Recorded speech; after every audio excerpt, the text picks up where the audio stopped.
Yang Berbahagia, Tan Sri Muhammad Johar Hassan, Adjunct Professor of the Asia-Europe Institute, Universiti Malaya, the Honourable Mr. Robert Bisset, Councillor of the High Commission of Canada, Associate Professor Dr. Roy Anthony Rogers, Deputy Executive Director, Research and Innovation, Asia-Europe Institute, Universiti Malaya, Dr. Adil Johan, Deputy Executive Director, Academic and Student Affairs, Asia-Europe Institute, Universiti Malaya, distinguished guests, ladies and gentlemen.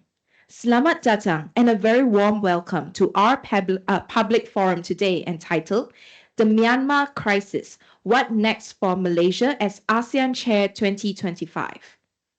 To begin the forum today, we would like to invite Dr. Adil Johan, Deputy Executive Director, Academic and Student Affairs, Asia-Europe Institute, Universiti Malaya, to give his welcoming remarks.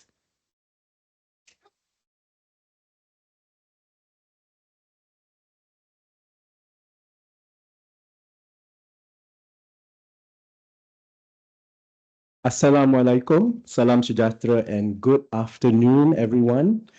On behalf of the Asia-Europe Institute's Executive Director, Yang Berbahagia Distinguished Professor Dato' Rajah Rasia, I would like to extend a very warm welcome to Yang Berbahagia Tan Sri Muhammad Johar Hassan, the Adjunct Professor, former Chairman and Chief Executive of the Institute of Strategic and International Studies, ISIS Malaysia, the Honourable Mr. Robert Bisset, Political Counsellor of the High Commission of Canada, welcome. Professor Emeritus Johan Saravanamutu of University Science Malaysia, who is also an adjunct professor of the Asia-Europe Institute. Dr. Francis Loh Kok Wah, former professor of University Science Malaysia and currently senior advisor for the Forum of Federations.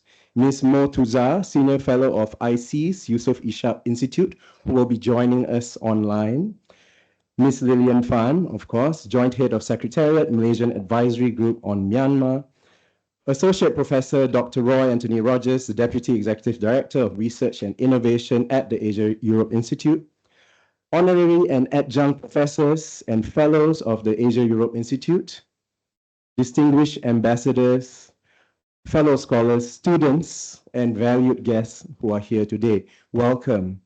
We would like to acknowledge and thank our partners who have generously contributed to this event, namely the International Development Research Center, or IDRC, Knowledge for Democracy Myanmar, K4DM, who work in partnership with the Government of Canada. The public forum held today, titled The Myanmar Crisis, What Next for Malaysia as ASEAN Chair 2025, is very much aligned to the Asia-Europe Institute's vision to be a global reference point in teaching, research, and learning on Asia-Europe relations. Further, what we hope to achieve today in raising awareness and exchanging knowledge about the crisis in Myanmar speaks to our mission to lead frontier academic and intellectual research through smart partnerships in Asia, Europe, and also beyond. I would like to briefly inform you that our institute is actually home to 3 academic programs, a master's by coursework in ASEAN studies and a master's by coursework in European studies. To the best of my knowledge, the only master's by coursework in European studies in Malaysia currently. We also offer a PhD program that is open to thesis proposals related to international relations, welcoming a wide range of approaches from business studies, economics, social sciences, and the humanities. So please do not hesitate to inquire further with me directly if you'd like to know more, or if you know anyone who is interested to take on these programs. Now, as you can see, our academics and students who are also involved in today's events are very much exposed to and engaged in scholarly work that can be translated into public engagements such as this forum, which hopes to achieve a meaningful local, regional, and global social impact, hopefully. For me, personally, AEI is very much at the forefront of efforts to decenter knowledge about Asia and Europe away from the West, while also working with a range of partners from both Asia and Western countries like Canada, And we hope that more equitable perspectives might be provided through our unique positionality as a Malaysian institute at the confluence of South and East Asia.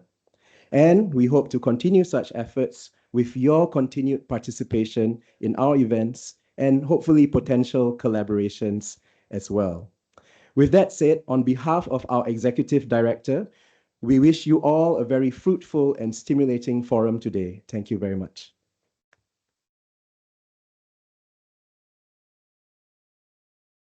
Thank you very much, Dr. Adil. Distinguished guests, ladies and gentlemen, without further ado, may I now invite our moderator for today's session, Associate Professor Dr. Roy Anthony Rogers, along with the panelists for today, Ms. Mo Tuzar, who will be joining us online, Ms. Lilian Fan, Professor Dr. Francis Law Kok Wah, and Emeritus Professor Dr. Johan Saravanamutu to please come on stage.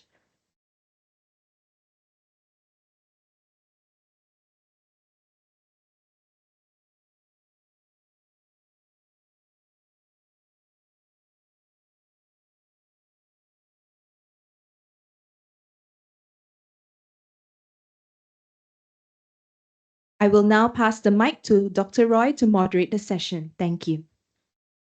Thank you very much, Ms. Shike, for the opening remarks, and also, of course, to Dr. Adil Johan, the Deputy Director for Academic and Student Affairs. Firstly, I would like to express our sincere thanks and warm welcome to each and every one of you who have taken time off to come for this afternoon's session. And as we know that since 2021, where there was a coup d'etat that have occurred in Myanmar, there have been several cases or issues that have arisen. And while sometimes we tend to, focus on conflicts that are far further, which is important, for example, the conflict in Gaza and also in Ukraine, which we do have, we are very compassionate to support the people in Gaza. But at the same time, we should not forget the conflict that is just in our neighboring region, in our neighboring country, within the region. And in fact, the spillover of this problem in Myanmar affects us on a daily basis. You can just go to any restaurants, you find a lot of Myanmaris who are working there. You find also a lot of Rohingya people who are here. So we do need to be more aware of the issue on Myanmar. In fact, Malaysia and Myanmar relations dates back immediately after our independence in 1957. And even prior to independence, we have huge number of people from Myanmar who have settled in Malaysia. If you go to Penang, there's a road called Burma Road. All right, that shows, the relations, the community, people-to-people relations. There is a special Burmese temple in Penang. Burmese diasporas or people from Myanmar origins have been here for more than 150 years. So we need to know what is the latest development. And today we have eminent speakers to address this problem, to address this issue. And what can Malaysia do, especially given the fact that in 2025, Malaysia will be the chair of ASEAN. So what can Malaysia do when we assume this responsibility as the chair of ASEAN? To begin with, we have Ms. Motuza, who will be joining us online. Let me just quickly run through their backgrounds. So we have Ms. Motuza, who is with the Yusof Ishak Institute in Singapore. She specializes on Myanmar's foreign policy and external relations. She joined the Yusof Ishak Institute in 2008, or ICIAS, Institute of Southeast Asian Studies, in 2008 as a lead researcher in the ASEAN Studies Center up to August 2019. Prior to joining the Institute, she spent 10 years in the ASEAN Secretariat. So we have someone who knows not only coming from Myanmar, but who knows the dynamics within ASEAN Secretariat. So without further ado, may I invite Ms. Motuza Ma'am, the floor is yours. So for each speaker, you have roughly about 15 minutes, and then hopefully we can have Q&A. So Mo, the floor is yours. Thank you. Thank you very much, Mr. Chairman. Thank you, Roy. Perhaps you can unmute yourself. Yes, I have unmuted. Yeah, we can hear you clearly now. Right. Okay. Thank you. Thank you very much for starting off this panel discussion with me. My warm greetings to everyone in the room there. I can't see you all individually, but I'm there with you.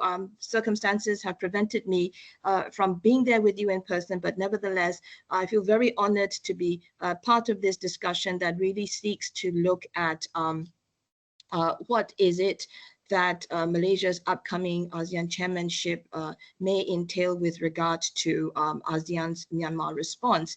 Let me also quickly add my voice of thanks to the Asia-Europe Institute at the University of Malaya, and of course to the IDRC's Knowledge for Democracy Knowledge for Democracy on Myanmar initiative, of which I'm also a part, for the support in convening this forum, and to all my co-panelists, Johan, Roy, Francis, Lillian. Thank you so much for letting me be part of this this group. I'm an aspiring historian, so what I'd like to do in the time given to me is really look at how precedents or history might matter when we are looking at the statements as policies, the sentiments as positions, and also stakeholders and personalities when it comes to discussing the Myanmar question. So those will be the three broad points along which I'll try to structure my thoughts and observations, dealing, of course, with the known knowns that we have. Currently, Myanmar is again under military rule starting 2021, but the Myanmar that joined ASEAN was also under military rule way back in the 1990s.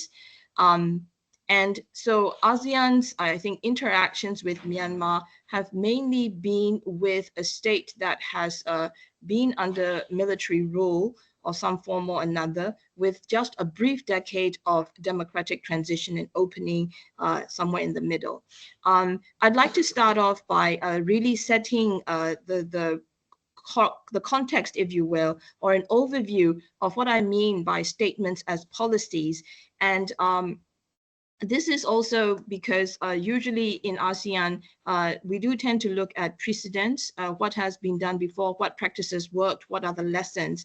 And I think that really has come very much to the fore when it comes to dealing with Myanmar.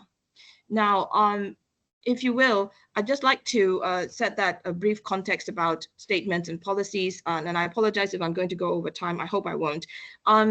In 1988, when the Myanmar military then took over state power in a coup in September 1988, suppressing a democratic uprising, of course, Burma at that time, as we know it, was not a member of ASEAN. ASEAN statements were silent on the Myanmar political crisis in 1988. That's not because they were not monitoring regional developments. There's always a section on regional and international development. But ASEAN's focus at that time was on what ASEAN refers to as, quote unquote, the situation in Kampuchea. And the focus was on the Jakarta informal meetings, the first of which was happening in 1988 and the second which happened in 1989. So the preoccupation then, of course, also was with what ASEAN called Indo-Chinese asylum seekers. And this was the term that was used to talk about what was happening with regard to refugees and asylum seekers in Indochina. And in 1992, even though that was also the year where a large exodus of Rohingya communities fled across the border to Bangladesh, due to what was then referred to as an immigration crackdown. So Myanmar, mentions of Myanmar really didn't happen until I think moves were made by the then State Peace and Development Council military regime officials and representatives to try to be closer to ASEAN, shall we say, and seek ASEAN membership.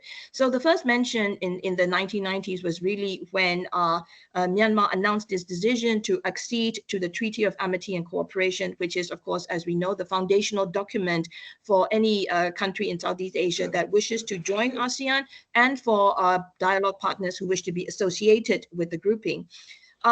So that was noted in the ASEAN Foreign Ministers meeting in 1995, and Thailand was requested to invite the heads of government of Cambodia, Laos, and Myanmar to the 5th ASEAN Summit that was going to be held later that year in December 2005. In December 1995 in Thailand.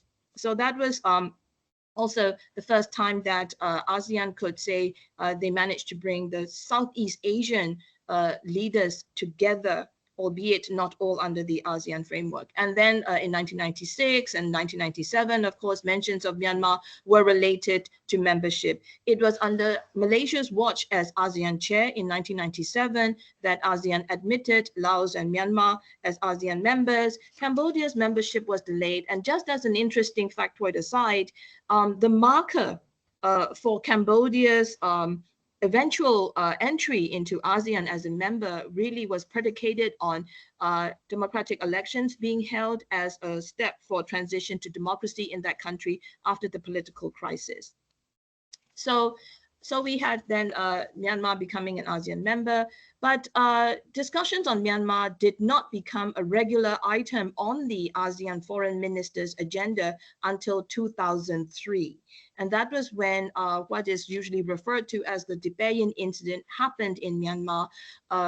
Brutal attacks on supporters and the leader, members of the National League for Democracy, making a campaign trip to the town of Dipayen in central Myanmar in Sagaing region. And because of that, there were casualties and deaths, and it was brought to ASEAN's attention, particularly also the safety of the leader for the democratic opposition movement, Daw Aung San Suu Kyi. So ASEAN started putting the Myanmar question or the Myanmar issue on its agenda and requiring a briefing by the Myanmar representative attending the senior officials meetings preceding the foreign ministers meetings, and also the summits. There was a briefing by the Myanmar representative on the situation in Myanmar. And since 2003, those kinds of briefings and attention on Myanmar at these high-level political meetings continued through to when Myanmar took up ASEAN chairmanship in 2014. So those briefings that happened yearly since 2003, ASEAN's reference then was what the Myanmar representative had briefed and shared as Myanmar's 7-step roadmap to democracy, and that became ASEAN's reference for monitoring so-called progress as reported by Myanmar then on the situation in the country. And from the very outset, I also want to highlight that the role and efforts of the UN Secretary General's Special Representative, later Special Envoy, were also acknowledged by ASEAN right from the start. And the first UN Secretary General's Special Representative on Myanmar was a seasoned Malaysian diplomat, Tan Sri Razali Ismail. So as I mentioned, these separate briefings and on Myanmar continued at the foreign ministers and summits meetings in ASEAN. A separate section in each of the statements on developments in Myanmar started in 2005 when Laos was ASEAN chair. And that was the year, 2005, that ASEAN exercised diplomacy to ask the military regime in Myanmar to defer its rotational chairmanship term coming up in 2006. So the military authorities in Myanmar at that time acquiesced to ASEAN's quiet diplomacy request and announced that it would defer chairing ASEAN to focus on its domestic situation and stability and so on. And ASEAN actually expressed appreciation to Myanmar at that time for that acquiescence, but at the same time, of course, continued to note that there was increased interest of the international community on developments in Myanmar. This is a direct quote from the 11th ASEAN Summit, hosted and chaired by Malaysia in December 2005. And that 11th ASEAN Summit in Malaysia also asked the chair of the ASEAN Standing Committee, that is basically the chair, the ASEAN chair's representative, which was then Malaysia's foreign minister, Tan Sri Syed Hamid Albar, to visit Myanmar to really, quote unquote, learn at first hand the process of Myanmar's efforts to try to implement its 7-step roadmap.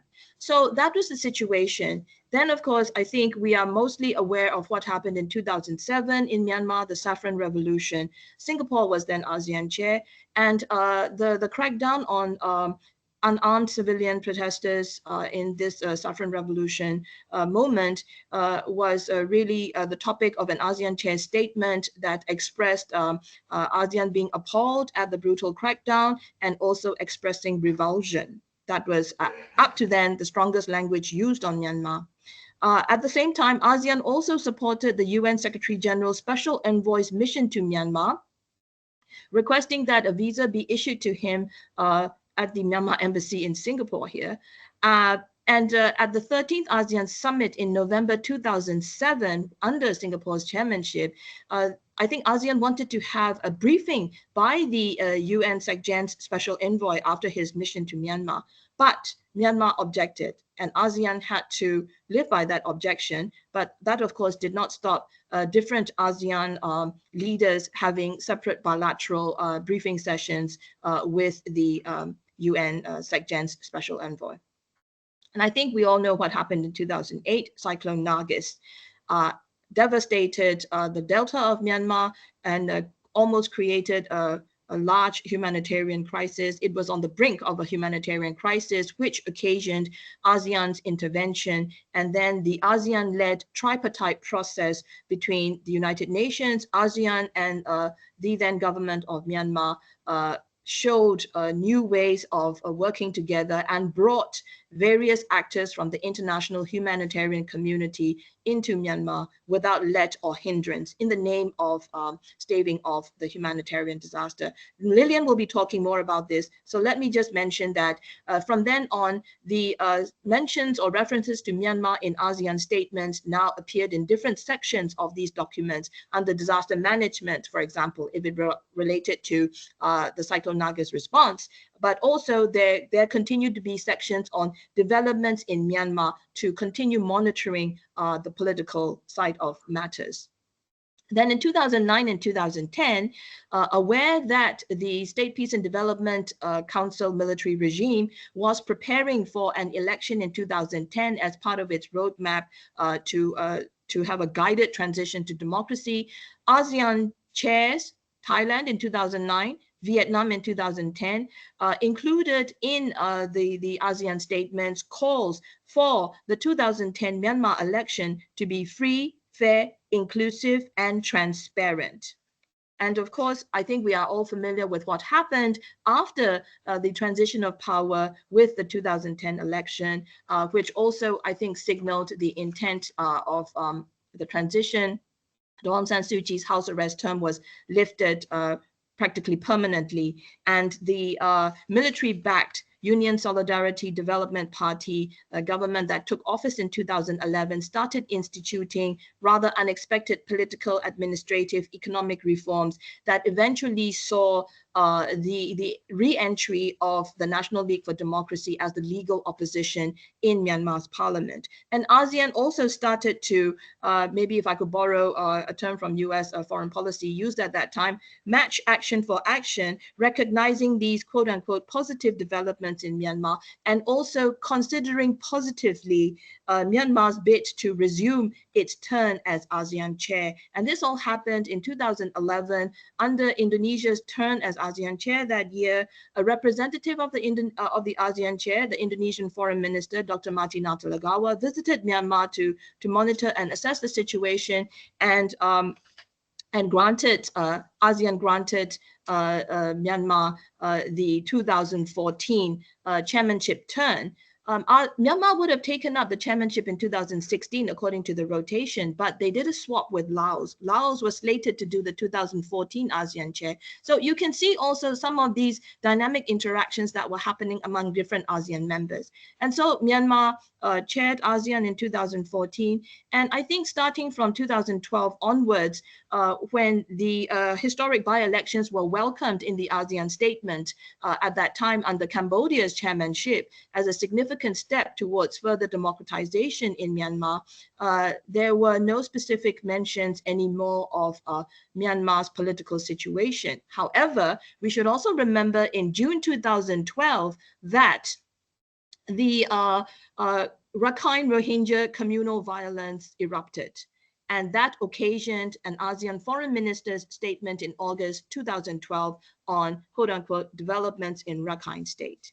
And it was actually the National League for Democracy government, which took office in 2016 and debuted in ASEAN meetings since then, to really bring that matter to the ASEAN table. There was a special ASEAN foreign ministers meeting that Myanmar hosted in Yangon in December 2016, briefing ASEAN foreign ministers on, quote unquote, the situation in northern Rakhine state. And that was after attacks were made on military border posts in northern Rakhine, occasioning a military response.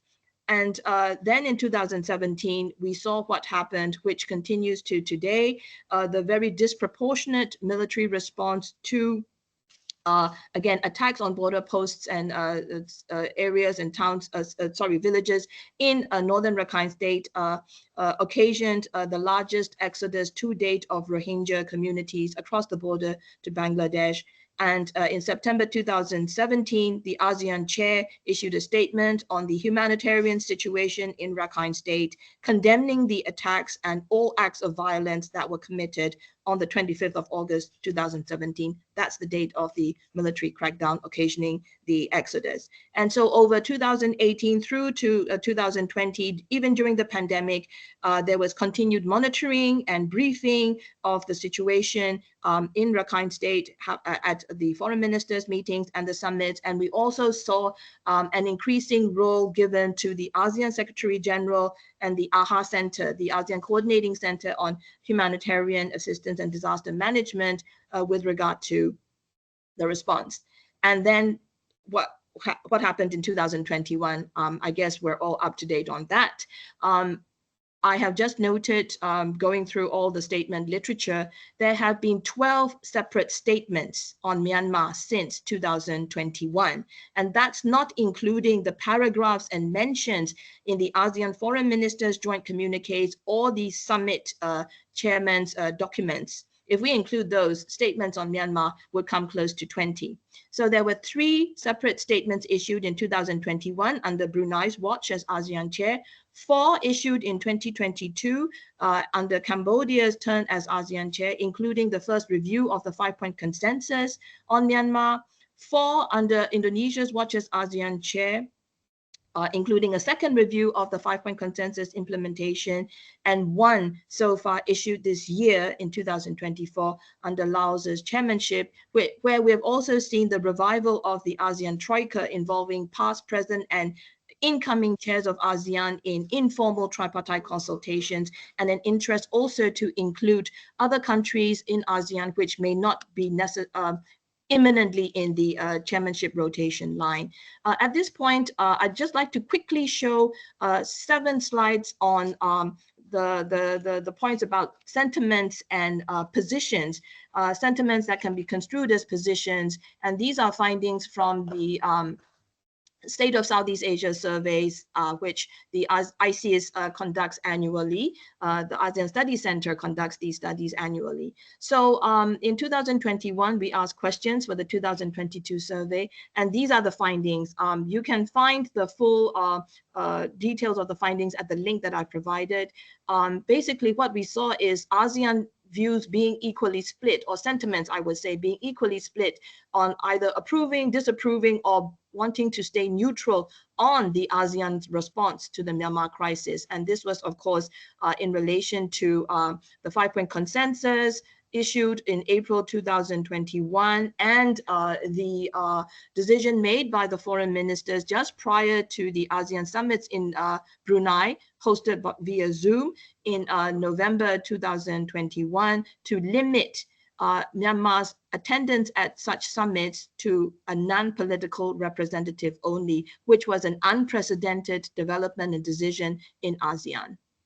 Going to the next slide, the question on how do we move the Myanmar issue forward, we see an overwhelming preference, a sentiment expressed that there should be independent engagement of stakeholders, all key stakeholders in Myanmar, to build trust. So this importance or the emphasis placed on it's important to engage everyone independently was what the regional preference was overwhelmingly.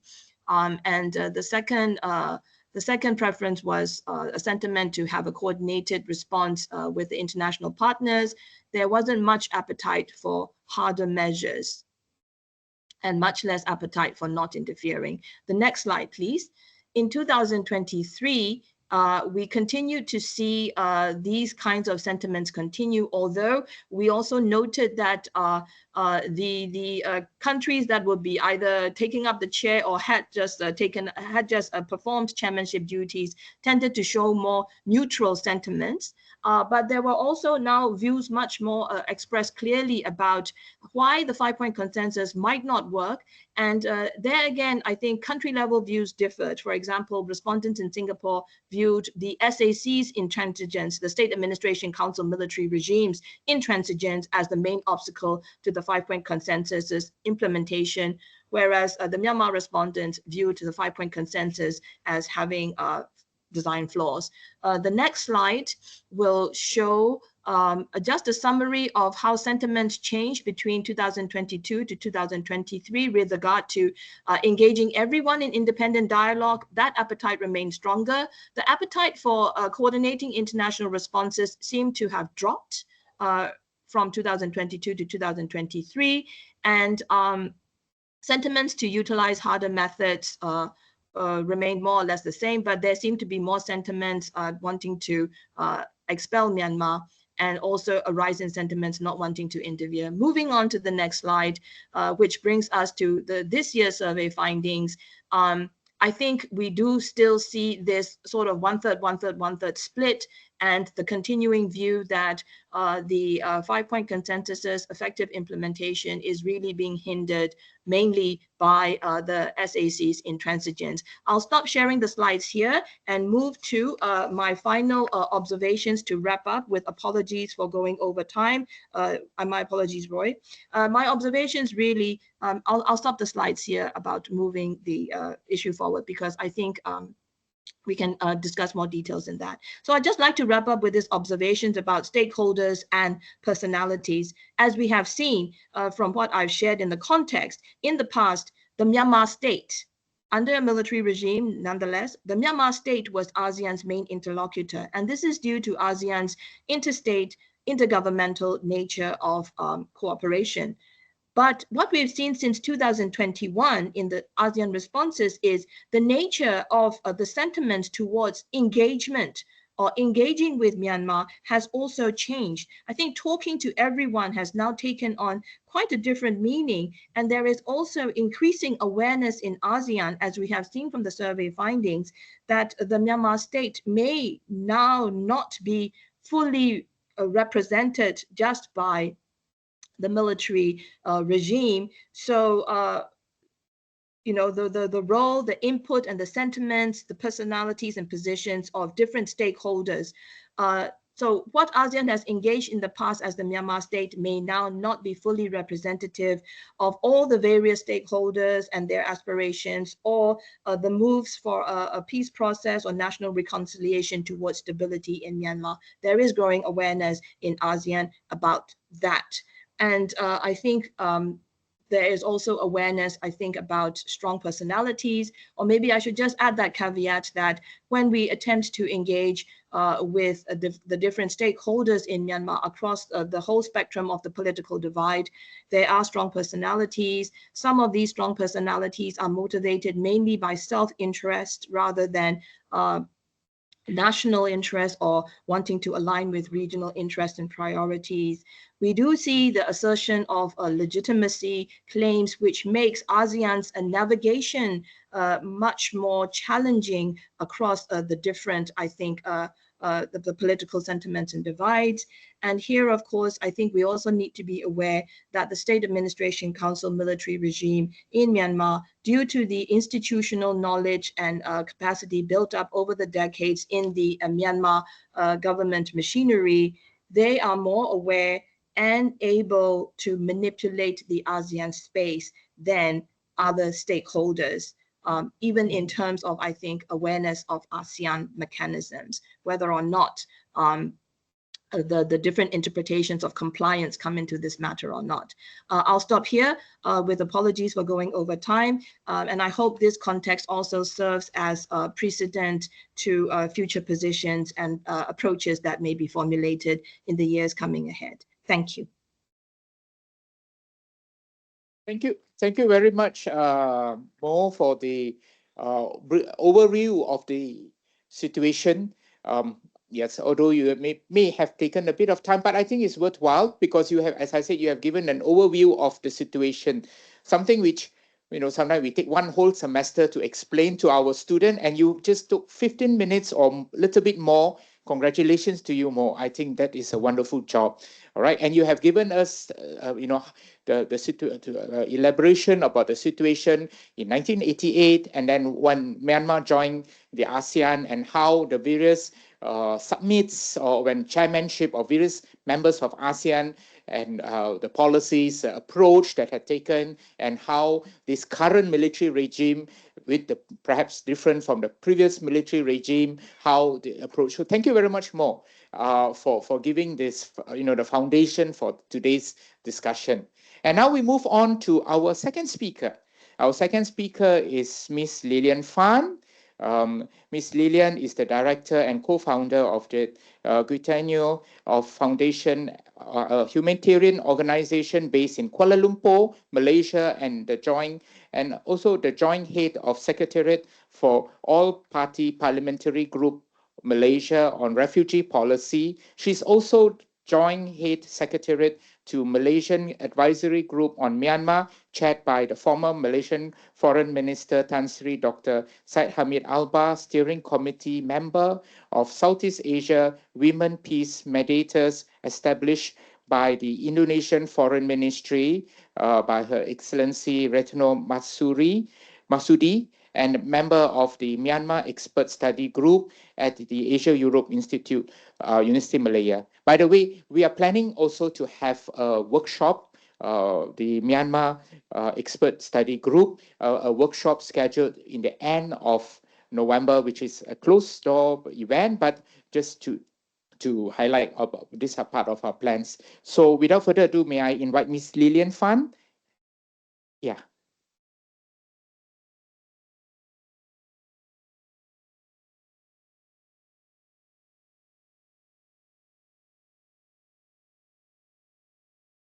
Thank you so much, Dr. Roy.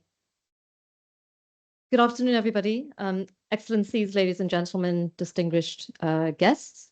I would also like to acknowledge our friends from the Myanmar communities who are here with us today, Venerable Uotara from Rakhine community in Puchong.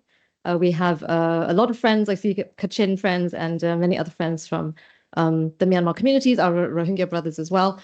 It's really an honor to be here with you and part of this important timely discussion.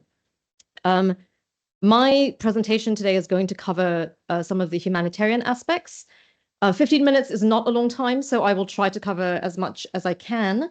But with such a complex and dire situation, we may not have time to go into as much detail as is needed, but we'll try to go into some critical issues which I think are very important, particularly in the context of Malaysia's upcoming chairmanship and some of the issues that we need to be considering with our chairmanship next year. So sort of to set the stage, you know, with the situation, I would say mainly since the coup in 2021, in February 2021, when the democratically elected NLD-led government was basically refused power by the Myanmar military, Myanmar has become currently the third deadliest conflict situation in the world. It is the fourth most dangerous conflict, which is a very complex conflict, but it's the fourth most dangerous situation in the world currently. And this is talking about a context globally where we have many, many extremely dangerous conflicts underway right now. There's Ukraine, there's Gaza, there's many, many more. But I think we tend to forget in this region actually that Myanmar is one of the most dangerous, and that's the fourth most dangerous globally. It's the ninth most diffuse conflict in the world and the first most fragmented.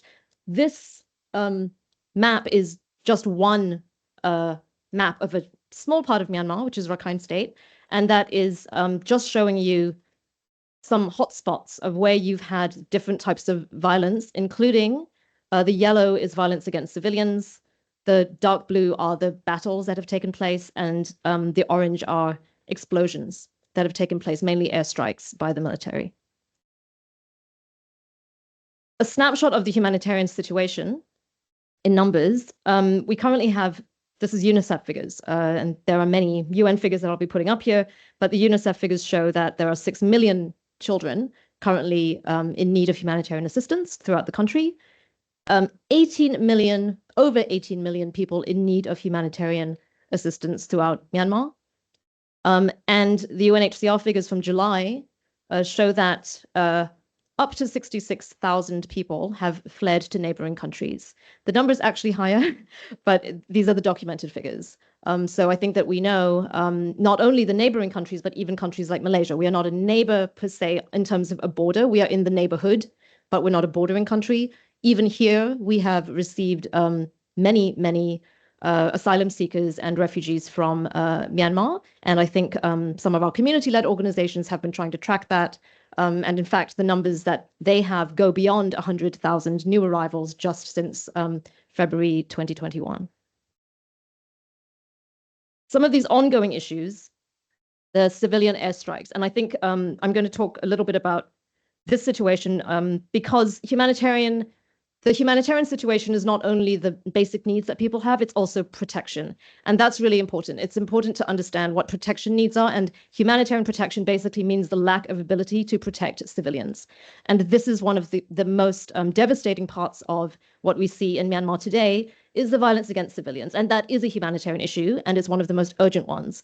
And the airstrikes, the landmines, the proliferation of landmines in across Myanmar, and strikes which are actually targeting civilians indiscriminately, targeting basically anyone, which is part of the military strategy of what they call the 4 cuts, which is actually to try to separate the civilian population from food and resources and other types of support, which has been a long-standing strategy by the Myanmar junta to try to erode support from the ethnic resistance, which is not new. The ethnic resistance in Myanmar is decades old. And this is part of the military strategy to try to destroy that support by targeting basically anyone in that area because they see the civilian population basically as being support for the insurgents. Obviously, it's affected services, it's affected education, it's affected services, health services as well, security needs, the economy. There's been an enormous inflation of food, of fuel, even in Yangon today, in Mandalay, in the towns, you can see enormous lines, just literally very, very difficult to get the basic needs, even for basic petrol and rice and other staples, and basic security as well. Some of the key trends, this is just from 1 year snapshot. And this was a report by ACAPS done earlier this year, a briefing note published in February. What they found is that between December 2022 and 2023, you had a very sharp increase in airstrikes and indiscriminate attacks on civilians. And that was basically also hand in hand with, it was part of the military response to what is known as Operation 1027. And 1027 was basically the most coordinated resistance to the military junta, which was coordinated by mainly by three of the ethnic resistance organizations known as the Three Brotherhood Alliance. And they coordinated very significant resistance and attacks towards the military in many different, widespread geographic locations in a very coordinated fashion. And the response to that is from the Myanmar military to basically target the civilian population and these ethnic organizations with airstrikes, and a vast increase in those types of attacks. They've seen an alarming rise in the use of landmines and in ERWs, which are basically remnants of these weapons. And of course, the trend of displaced population has just been rising dramatically as well. These are some of the key figures. I'll go through this quickly. I think at some point, maybe we can send out some links to some of these very excellent reports as well. The forcibly displaced figures also. This is in addition, so I think it's important to remember that there was already very large numbers, very high numbers of internal displacement inside Myanmar even before the coup. So before the coup already, you had enormous numbers of people who were already displaced. After the coup, more people became displaced in those in the ethnic areas. But I think what was new about the coup, the post-coup situation, is that you suddenly saw humanitarian, number one, you saw political resistance in the urban areas, and therefore you saw fighting in those areas as well. You saw urban resistance, you saw basically guerrilla warfare, not by the ethnic groups, but by new emerging urban resistance. Basically, even, what was called the CDM, the civil disobedience movement. I think Professor Francis will give us more details on this, but the CDM movement was a civil resistance movement, basically led by doctors, teachers, and professional civilians, right? And that then also led to, a crackdown in the urban areas, which then also led to an emergence of armed resistance in those areas as well. Forced displacement trend. I'm just going to run through this quickly. This is a snapshot of both the internal displacement and the external displacement. So again, even in terms of the refugee situation, the refugee situation also was not entirely new. We've had Myanmar refugees, people who've had to flee from Myanmar for a long time before the coup. Definitely the Rohingya community, since 1982 was already being stripped of citizenship because of, General Ne Win and his policy of denying citizenship and nationality to the Rohingya community. And already before that, there was displacement to Bangladesh. And people started coming already. This way to Malaysia, starting to set up, sort of hubs of asylum seekers and communities. And already in many of the ethnic areas, you've already had many communities who've had to flee because of the insecurity. But since the coup, it's become a lot worse. For the Rohingya, of course, it wasn't the coup as such that led to the biggest expulsion. It was the violence and the genocide in 2017. And that is what led to the outpouring, again, of Rohingya into Bangladesh. More than 1 million actually who've been displaced to Bangladesh, and many who've come here, and a very difficult situation for the Bangladeshi hosts, of course, who have been extremely generous, but it's also an untenable and unsustainable situation over there as well. So what's happening now, you can also see currently, literally now, last week, and I just came back from Chiang Mai, where I was talking to some partners there too about this situation. The Typhoon Yagi situation currently is also compounding again the situation of humanitarian needs in Myanmar. And this is also becoming very, very difficult, where basically you have the typhoon that's hitting several countries within ASEAN, and it's hitting Myanmar as well. It's hitting many parts of Myanmar, including Naypyidaw, Mandalay, Magwe, Bago, Shan, Mon Kaya, Kayin. It's already killed many people, and the inability to get access and aid into some of those areas is, of course, compounding assistance.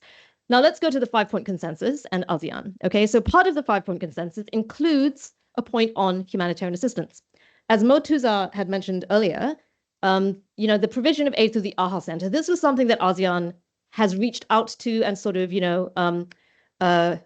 agreed to not just because of ASEAN, but actually because of Myanmar, because Myanmar refused to agree to anything else. In fact, there were lots of offers in the past. This is, I'm talking about response to the 2017 exodus of Rohingya. There were lots of different initiatives that were offered to Myanmar at the time to say, can we send a delegation of ASEAN foreign ministers to Rakhine State? Can we, do this or do that? And actually, the Myanmar government at the time refused everything except for humanitarian assistance from the AHA Center. So that is actually why ASEAN pushed through AHA Center engagement as basically the type of engagement. Now, of course, post-coup, it's the ASEAN leaders who basically came up with the 5-point consensus. And as problematic as it is and as insufficient as it is, it's the only instrument that ASEAN leaders have to continue to talk about the need for Myanmar to do something proactive to end the situation of violence in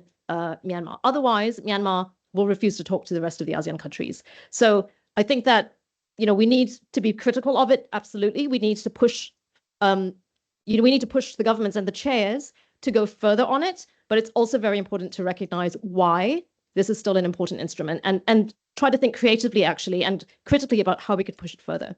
So in terms of the humanitarian assistance point, this is basically what ASEAN has officially said about, aid to Myanmar. What should be done, which I will get into now, is that AHA can actually, because it has a mandate for natural disasters, in fact, in response to the typhoon currently, they can, in fact, scale up. They won't get into areas which are not under the military control. And I think that's one critical thing. Myanmar currently is not under the control of one party or one entity. It's not under the full control of the Myanmar military. There is, I would say that even the majority, and correct me if I'm wrong, Prof. Francis, but even just a few months ago, there were reports that more than 60% of the territory is actually now under resistance control. So what does that say? It means that if you're trying to get humanitarian assistance into the country, you can't work with one actor. You need to be able to act with multiple actors. You need to see where you can scale up in the areas that are still under military control. You need to make sure that there is that you push back on the military's weaponizing of aid. You need to make sure there's monitoring. But in addition, and I think this is the most critical point for ASEAN and for Malaysia as incoming ASEAN chair, we need to find alternatives to the AHA Center as well. Look at what AHA can do, but also be very wary and critical of what they cannot do and find other ways and other channels. So this is a bit of AHA's work since the coup.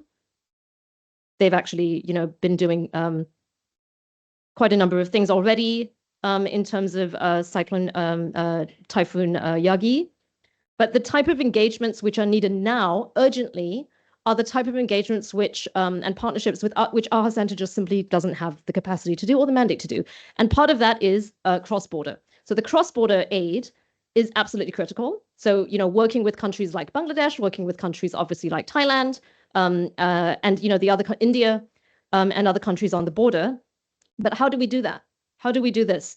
Just to give you a sense, there's some animation here which shows, and this is from the Special Advisory Council on Myanmar, and this is actually from May. So in fact, it's probably even less controlled by the junta now. But this was a map back from May where you can actually see the black are the roads under junta control, purple is resistance control, red and orange are contested, and the gray area is under sort of ceasefire.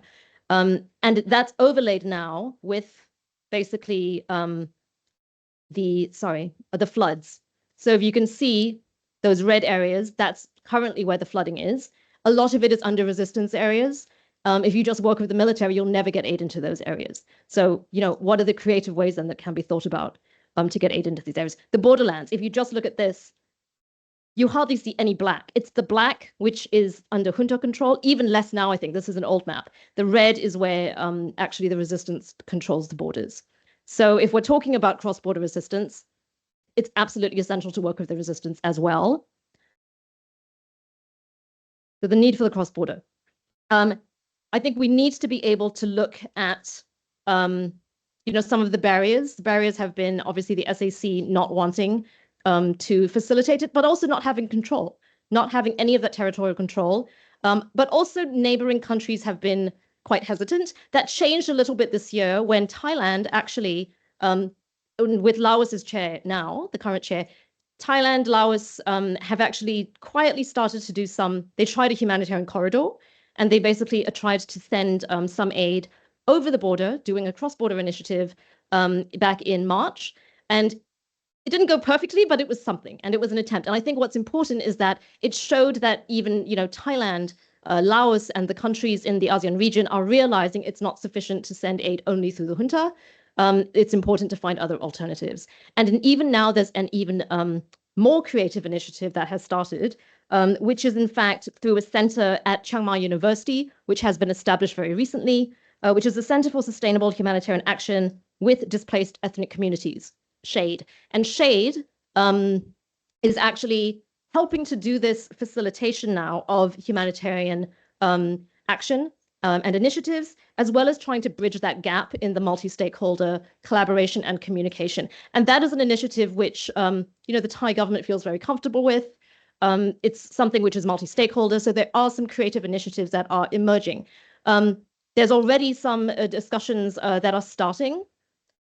Early discussions starting with Bangladesh. I see my friend from Bangladesh High Commission is here as well, but there are some early discussions. I won't say more than that because it's still quite quiet, but it's important to start having these discussions. India as well, there's already cross-border aid happening. It may not be officially, but it's happening through community-based organizations. So what's the opportunity then for Malaysia's chairmanship on this humanitarian issue?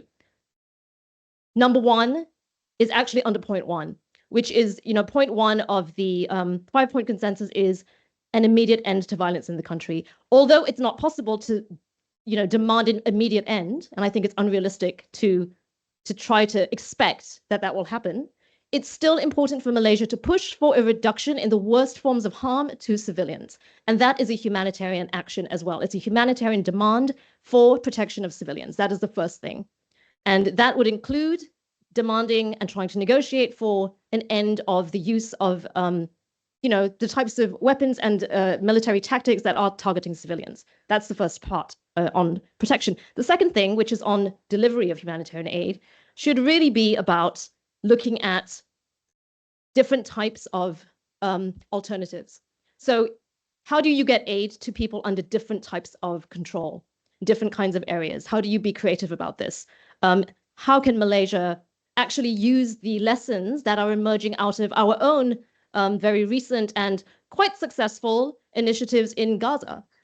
Malaysia has actually done something remarkable in the Gaza operation of Ops Isan, which is to have government-to-government facilitation of cross-border permission and delivery of that assistance through Malaysian humanitarian organizations. And this is coordinated by Wisma Putra, and it's delivered by humanitarian organizations such as, Global Peace and Mercy Malaysia and many, many others.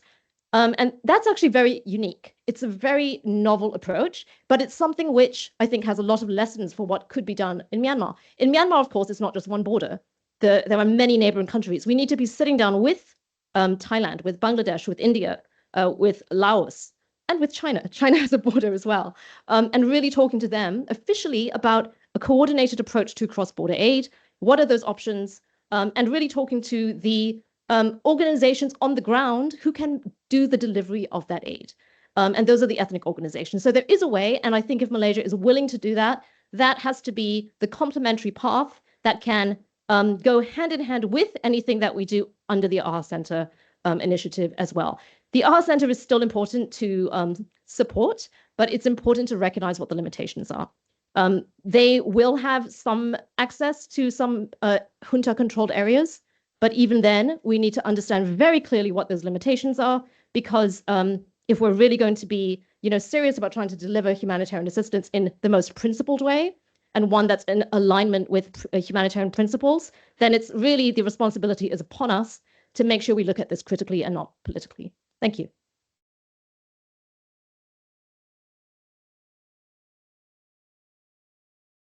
Thank you very much, Lillian, for giving us a very in-depth analysis about the current situation, updated situation in Myanmar.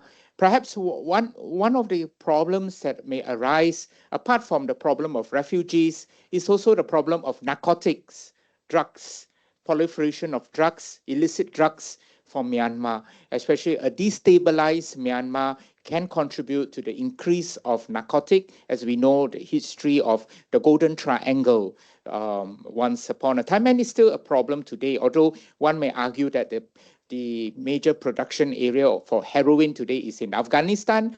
But again, Myanmar has this history of the Golden Triangle, and we have to be very careful because the heroin that is in the illicit drugs in our market may come from Myanmar, and it has an effect on our youths today, and also problem of human trafficking. So these are all part and parcel of that problem in Myanmar, which we need to be aware as it is just our neighbor.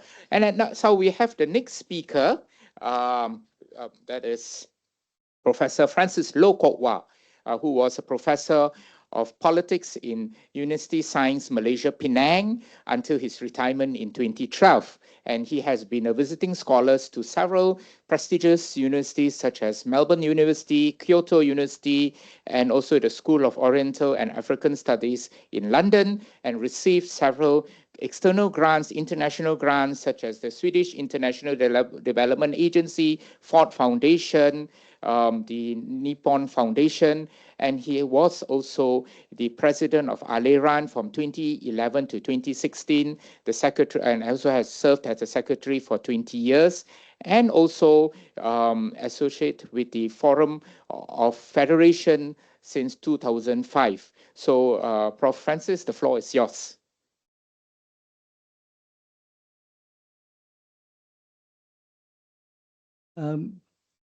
Distinguished guests, thank you so much for coming, and Honorary Chair and Honorable Chair and my fellow panelists. So I just want to cut things short. A lot of important things have already been, presented to us by the first two speakers. And I thought that I was going to be the second speaker coming after Mo, and I would have fitted in very nicely, actually, because she was talking about the necessity to recognize that who are these actors, the new actors on the ground, and we don't know who they are, and yet we are supposed to talk to them. We're supposed to talk to them. So I want to rush through my slides here from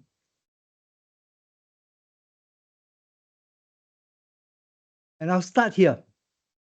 I want to talk about the transition, actually. The transition means that period 2010 to 2021, when I believe very, very important things happened in Myanmar. This was a period I was visiting Myanmar almost every other month. I retired, I had this new position, I was involved in conducting workshops, I was conducting, helping to reopen the universities, Mandalay and Yangon, and conducting classes. And it gave me a wonderful opportunity to travel all over Myanmar. And it was during this period of time that actually I began to meet these new people, this period of transition. Unfortunately, in our current discussion about what's happening in Myanmar during that period of transition, we forget that actually a lot of what's happening now is the result of what occurred during those 10 years. And we also forget that actually Aung San Suu Kyi played a very, very instrumental role during that period of time. And in a sense, my subtext today is to recognize some of the important reforms that were conducted during that period of time, which then goes on to explain why right now, you have this Spring Revolution. It couldn't have just emerged because everybody was so docile, everybody was divided, the Burma Buddhist people from the minorities in the outer areas, and they could not confront. And yet in this time around, we see that resistance has persisted for more than 3 years. It was not expected to do so. And I say that this has a lot to do with that period of transition, and with particular reference to how it impacted upon the young people, because this revolution that's taking place is a youthful revolution. Okay, the first group then I want to talk about during this period of transition is what we call the Committee Representing the Pidong Su Luto, CRPH, They comprised the younger members of parliament from the NLD, National League of Democracy. They called for the restoration of parliamentary rule, the release of Dosu and other leaders and the army to respect the constitution. This was said, you know this already. So very loud because they were also ex-members of parliament. They had the floor. The news media captured their voice. The second group that has emerged, these are all new social groups, was the civil disobedience movement, which, both, Lillian as well as Mo have already mentioned, the CDM, led by young doctors and nurses in Yangon, Mandalay, and other major towns.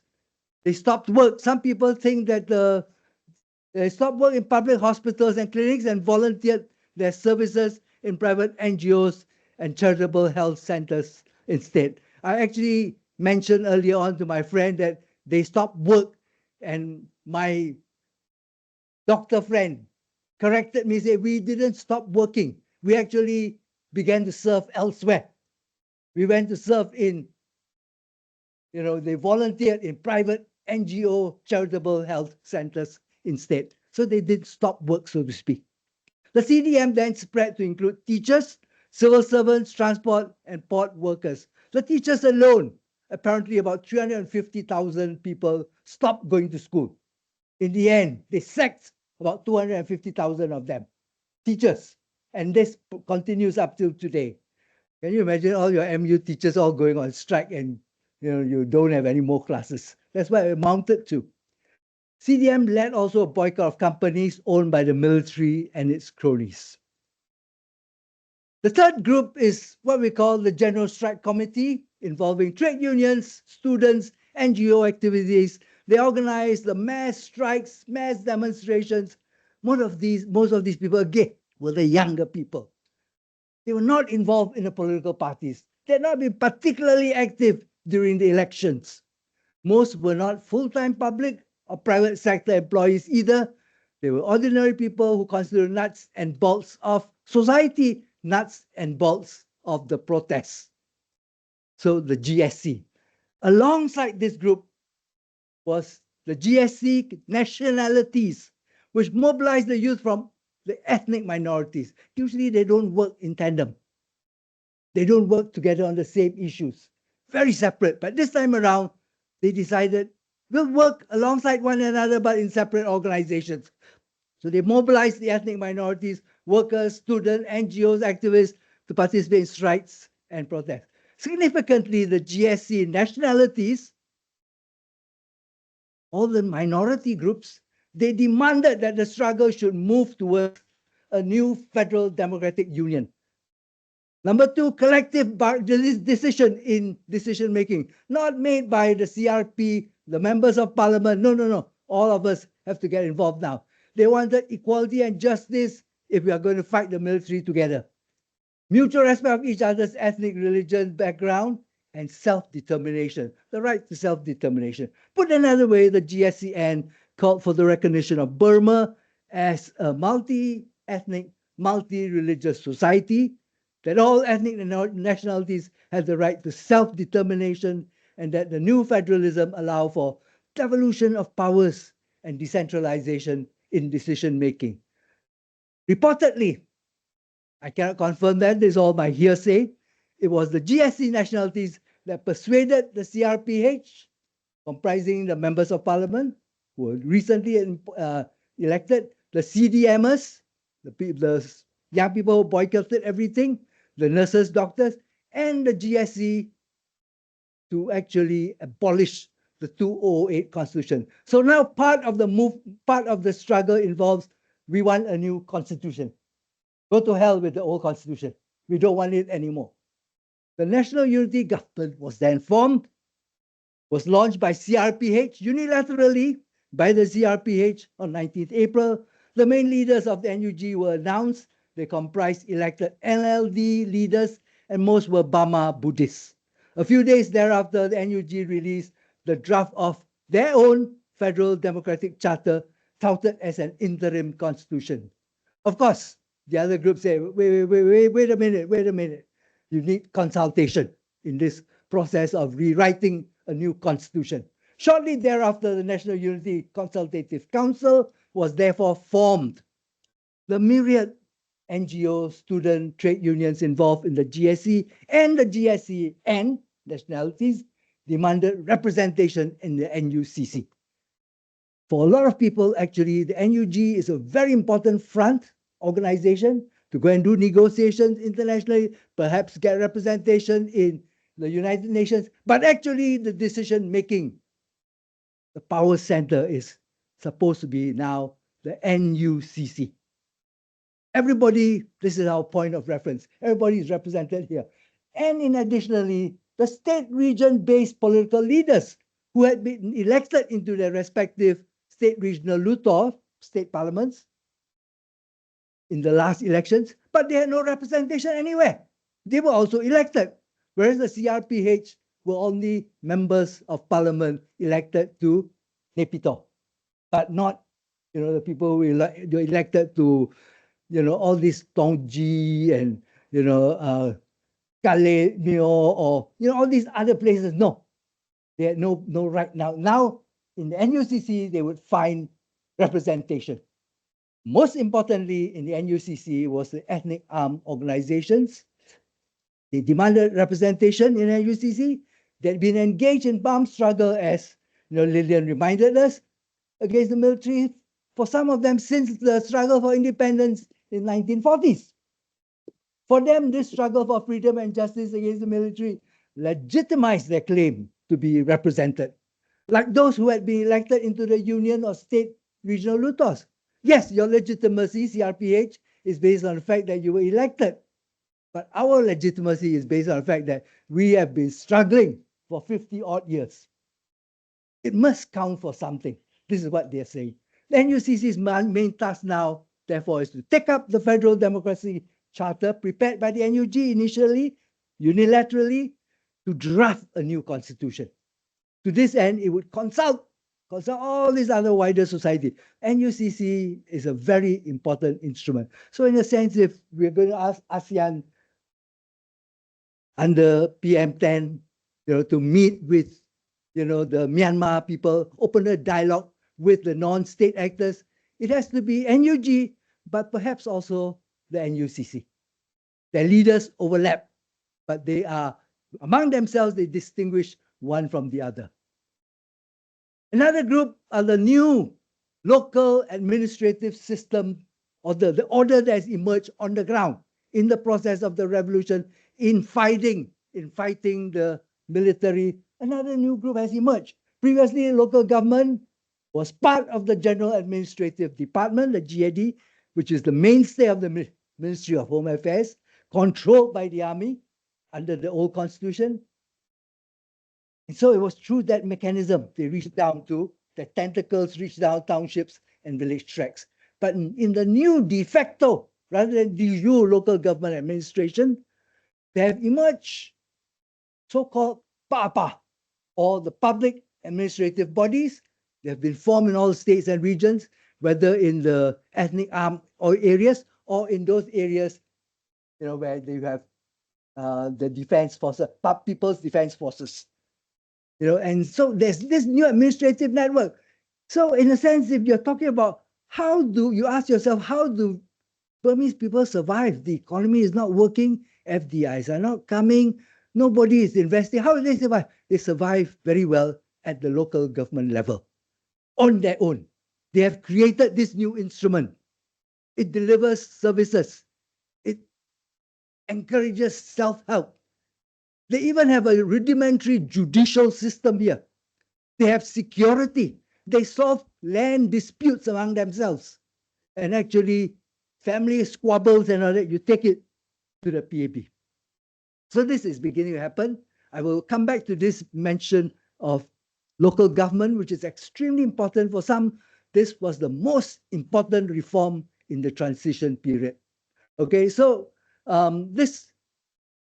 want to then take us back a bit some more to the transition. Transformation, this transition refers to 10 years of transition, military rule to democracy, first under the USDP, which was military party, which was civilian, led by U Tien Sien, and now and then under NLD government led by Dorsu, Aung San Suu Kyi. These reforms and policies include the adoption of neoliberal economic policies, which led to the stabilization of the Burmese currency and an unprecedented influx of foreign direct investments, overseas development aid into the country, which in turn contributed to the growth of the Myanmar economy. The economic growth increased, FDIs and ODAs have facilitated physical infrastructure development, particularly electrification, which saw the greatest progress during this 10-year period, and unprecedented expansion of the IT industry, because prior to this, there was nothing. So this is very important achievement, introduction by the Dorsu's government. Additional funds allocated for education led to its expansion and some critical reforms for the first time since independence. Now, I just want to see this very quickly. Look at this. The GDP grows. Look at 2010, 37.8. It doubles itself to almost 80%.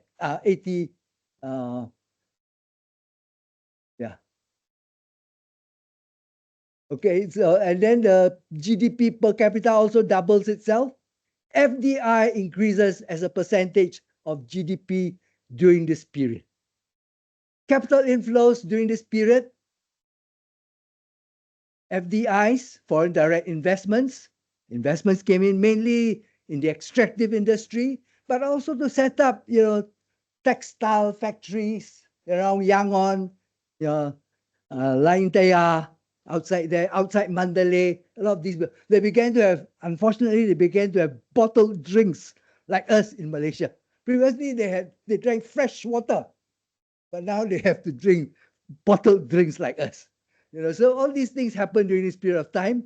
Again, look at 2010 to 2020, FDIs increased considerably, double its amount. ODAs received, I don't know, 5 times. No, 5 times. And personal remittances, these are from the Burmese, the army of Burmese migrant workers working abroad. They have done tremendous service for their country because they send money back to help build the country at a time when there's hardly any economic growth within the country. So this also happened during this period. I want to just highlight. Electricity, access to electricity, 2010, 48.8, doubles itself to 70.4. Internet use percentage of population at 2010, 1%. Now it's 35% of the population. I relate this to electricity because you cannot recharge your battery if you don't have electricity.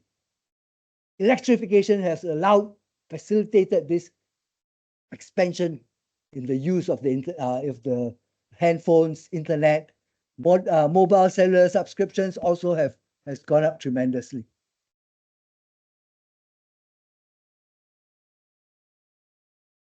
Now, I want to just say a few things about the IT section.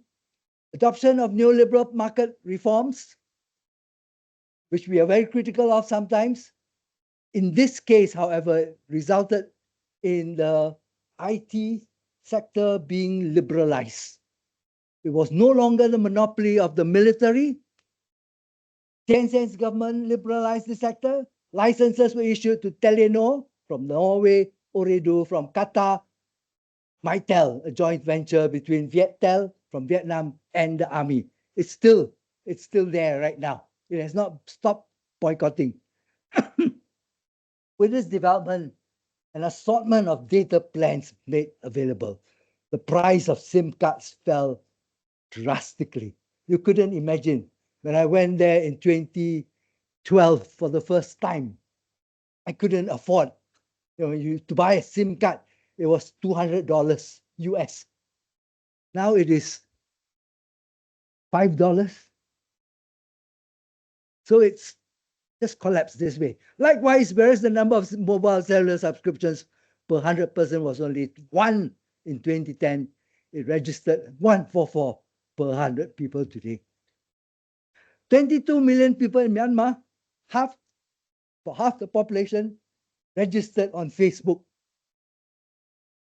60% between the ages of 19 to 24. Why is this important?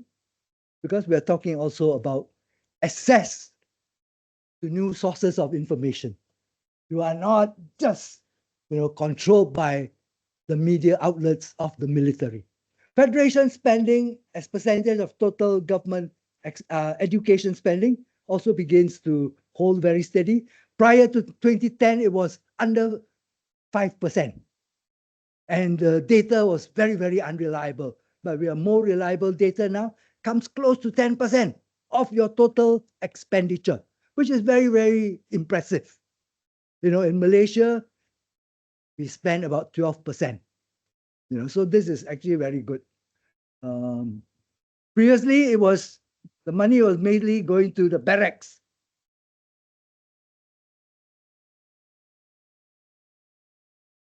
Number of BEIs, look at the yellow parts. 7.7 million students, 8.5 million students. About 10 years later, it increases to 8.85, and it comes close to 10 million students in the government schools. Local government, for a few analysts, this reform was the singular most important one carried out by Dorsu's government. Under the new law, provision was made for partial election of the wards and village tract development committees. Every household was given a vote. I might want to remind you, in Malaysia, we don't have local government elections. So this reform in Myanmar actually took them ahead of Malaysia by far. And even more scope for the elected administrators to play meaningful roles into the development affairs committees of the townships and municipalities at the larger, higher levels. Last pointer, available studies indicate now much interest among the local people about local government. It was completely new prior to these new reforms. Much competition to get elected into local governments, although it's partial, but there was scope for them to get involved. So partial elections resulted in injecting interest into local government affairs. Knowledge and empowerment due to informal educational opportunities and alternative sources of information. Again, what are we talking about? We are talking about how come there's this revolution taking place? Who are these new people that we are talking about? I've already identified for you the 6 different groups: CRPH, CDM, the General Strike Committee, General Strike Nationalities, NUG, National Unity Government, NUCC, and then the PABA. Now, I want to just explain why this new fervor, this excitement about getting involved. And this is because they had access for a 10-year period, access to new knowledge. They were not dependent on what the government propaganda machine told them. So they actually could begin to do this. And the informal training awareness programs relating to the subject of politics, capacity building, management, leadership, vocational, and so on and so forth. Actually, in Malaysia, we don't conduct any of these things outside of school. Everybody after this is playing with their Facebook, going to play soccer or something like that. But here, they were all the time going to actually workshops, which talked about what is the future of our country, what is gender equality, what is sustainable development. These are ordinary young people. And for 10 years, I was exposed to this kind of enthusiasm by young people in Myanmar. And I couldn't find this kind of similar enthusiasm among my own students in Malaysia. So for me, this is absolutely significant. I don't know if Lillian, you also had this kind of experience. They excited me as a teacher. There's so many questions. And surely that excitement has carried over into the post-school situation. And why they dare to exclaim that This is the last generation that will live under military rule. And they believe that this is a fight to the finish. They will not let the military come and take control again. So many get access to all this. And this because they were doing these very exciting things. Actually, in Yangon and Mandalay University, which didn't have straightforward political science departments, there's something called international relations. Yeah, thank you. Another 3 minutes. So they didn't have access to all these kinds of courses, but they began to introduce it at a post-diploma level. And some of the friends I knew were actually involved in helping to conduct these classes. Now, I just want to run through my conclusion. Now, after long years of isolating itself from the outside world and global economy, the civilian governments of both U Tian as well as especially Dorsu or Aung San Suu Kyi, opened their doors. There was an influx of foreign direct investments, foreign aid from the West, multinational agencies, as well as remittances from abroad sent home. There was an army of Burmese workers working abroad. Among others, there was improvement in electrification, which helped to sustain that growth. Of particular importance was the rapid digitalization of Myanmar. This was aided by the entry of several internet providers, the availability of cheap mobile phones, and other paraphernalia from neighboring China. You just smuggle it across. That's how it was done. There are no taxes involved. Within 10 years, up to 37% of the population had access to the internet. Increased number of youth had the opportunity to attend schools, to complete their secondary school education, to embark on tertiary education. Many millions more were educated. I have no time to discuss this, but what Dorsu did was she began to integrate that national education system with the education system which was being provided by the ethnic armed groups in there by themselves. So they began to integrate this into a single system. They provided aid to both types of schools, and they began to adopt mother tongue education, mother tongue ML, multilingual education, mother tongue and a multilingual education. And in the FDEP, Federal Democratic Education Policy, which is in draft version, which is being made available and being debated, they require that their future students be adept in 3 different languages. Your mother tongue, Burmese, and probably a foreign language. It could be Chinese. Most probably it will be more like English. So it's sort of like the kind of policy that we try to adopt in Malaysia with a lot of problems. But they are asserting this is what they want to do. Last page, they also informed training programs conducted by NGOs, INGOs. The transition also saw bold changes to local governments. I argue that it is only with this understanding of the socio-economic and political reforms that occurred during the transition that we are better equipped to evaluate what has occurred in Burma in recent years. The role of the youth is critical. So, ASEAN, please do not go and talk to the old folks. You have to talk to the young people. You have to, of all these different groups. The role is critical, and youth of all nationalities are involved. Make sure it's also multi-ethnic groups that you're talking about, not just from the Burma Buddhist community. The minorities play a very important role, including the so-called unofficial minorities, the Rohingya, the Chinese, the Indians. They are the non-Tangita. They are called the non-Tangita, the non-Bumiputras. Except that in the case of Malaysia, although the Bumiputras, non-Bumiputras here have the ability to actually to get citizenship, there you don't. You have to apply and wait and wait and wait. Now ASEAN then has a responsibility to provide opportunities towards freedom and justice to these younger people, engage with their new groups, in particular the NUG, but like I said also, the NUCC is extremely important. And don't forget, look out for the youth. Don't waste time talking to all the old folks. Thank you very much. Thank you very much, Prof. Francis, for giving us a view on the domestic, as in the micro level, in terms of the administration, the center periphery problem, and the reforms, the impact of the reforms during the Aung San Suu Kyi era, which has opened up Myanmar, and that explains why today you notice the opposition to the military government is not just from the ethnic minority, but even among the majority, the Burman people, and many have shied away from joining even the conscription of military.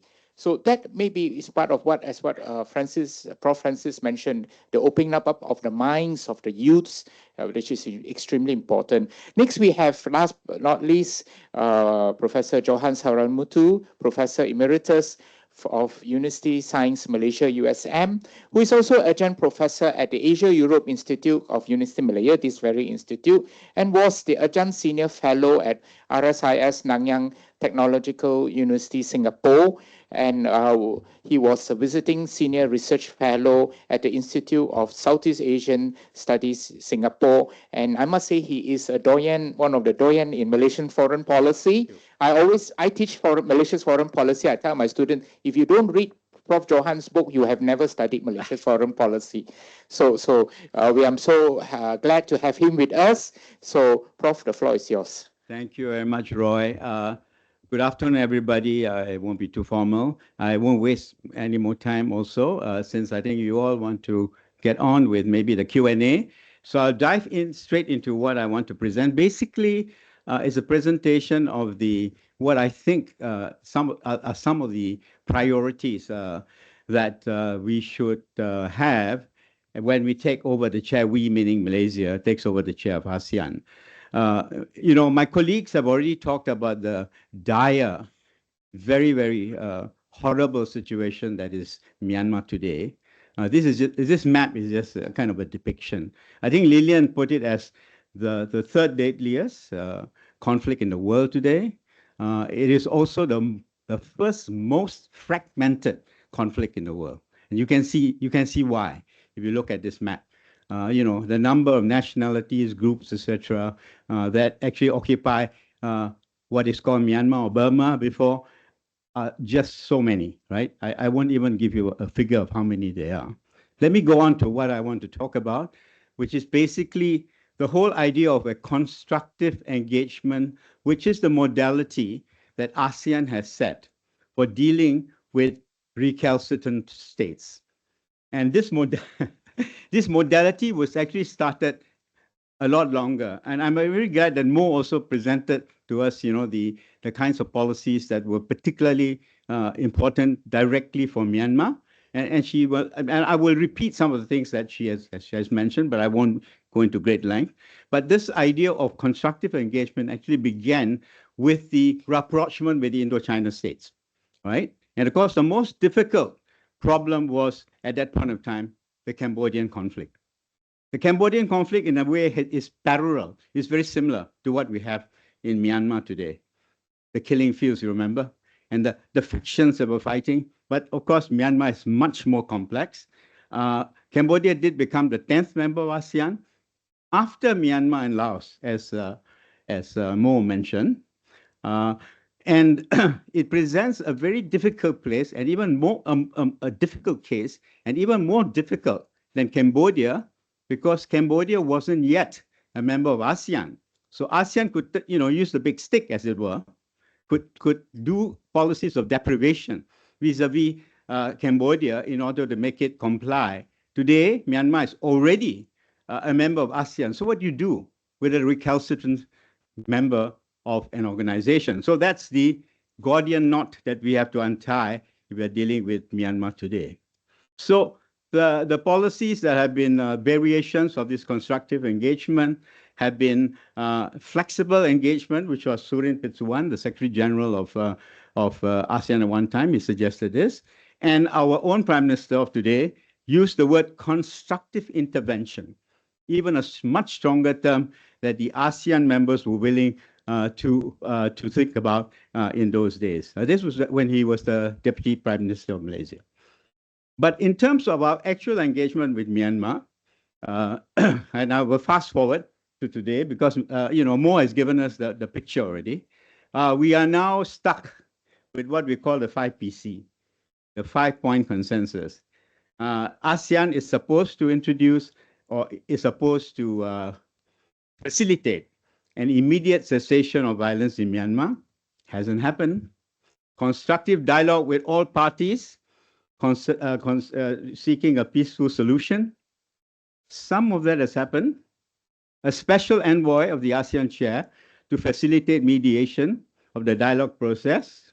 We have that, but not going very far. Humanitarian assistance, we have heard from Lilian, through the AHA Center, which presents a lot of problems. And the ASEAN Special Envoy is also supposed to meet all the parties or all the stakeholders, all the protagonists of the conflict. Some of this has happened. So it is not totally bad. The 5PC has been, basically criticized for being, not being successful. But I think some parts of it, have to be considered as ASEAN move forward and as Malaysia takes on the chair. Now, when we talk about Myanmar, I think I don't really need this. It is not it's not very much in our consciousness. It's definitely not in the consciousness of Malaysians, if you look at the figure here. This is from the survey that Mo cited, the Yusof Ishak survey. Myanmar, Gaza is more on the minds of Malaysia. Even the Ukraine war figures highly, much higher in terms of our consciousness. And in terms of the of ASEAN's dealing with that problem today, as Mo also pointed out, we have not been terribly successful.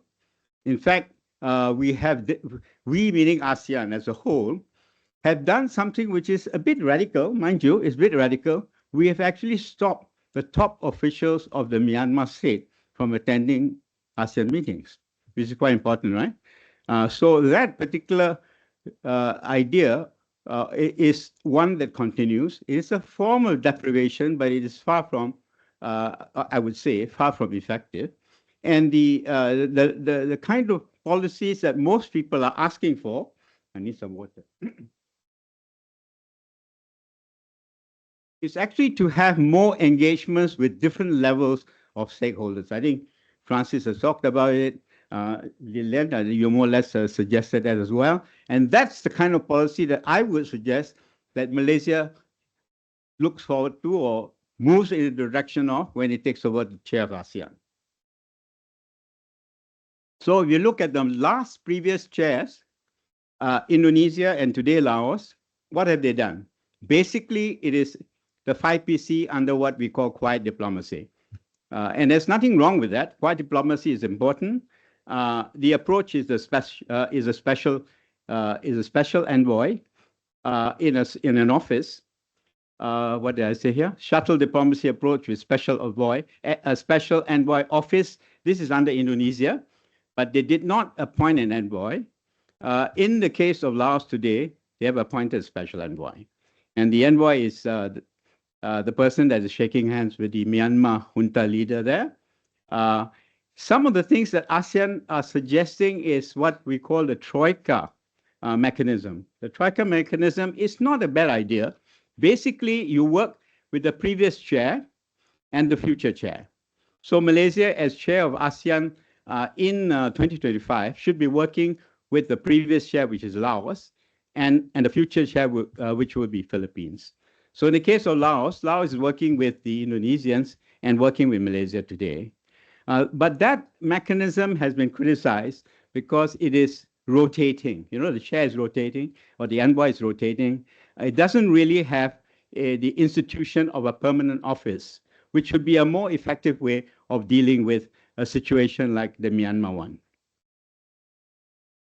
What are Malaysia's priorities? If we go by what Prime Minister Anwar has mentioned, he has actually, surprisingly, mentioned Myanmar. This was in a speech that he gave at the Asia Pacific Roundtable He says we will work with other ASEAN member states and dialogue partners who have influence on Myanmar to push for peace, more effective humanitarian mechanisms, and the eventual political engagement of all relevant stakeholders in the country. I think this is a very important statement. Now, of course, Anwar talks about many other things as well. And in fact, previous to making the statement, he had kind of made a statement to the effect that Myanmar should be carved out of Malaysia's foreign policy for the moment. But today, I think he's taken a more positive stand that we should consider that Myanmar is a very important problem, and failure to deal with the Myanmar challenge will be a dereliction of duty, as he calls it. So that's a very positive and important development as far as I'm concerned, right? I would suggest, and I think we should move on to Q&A. I would suggest that the basic problem that we have to deal with in Myanmar today is what a former deputy foreign minister of Thailand has called sovereign accountability.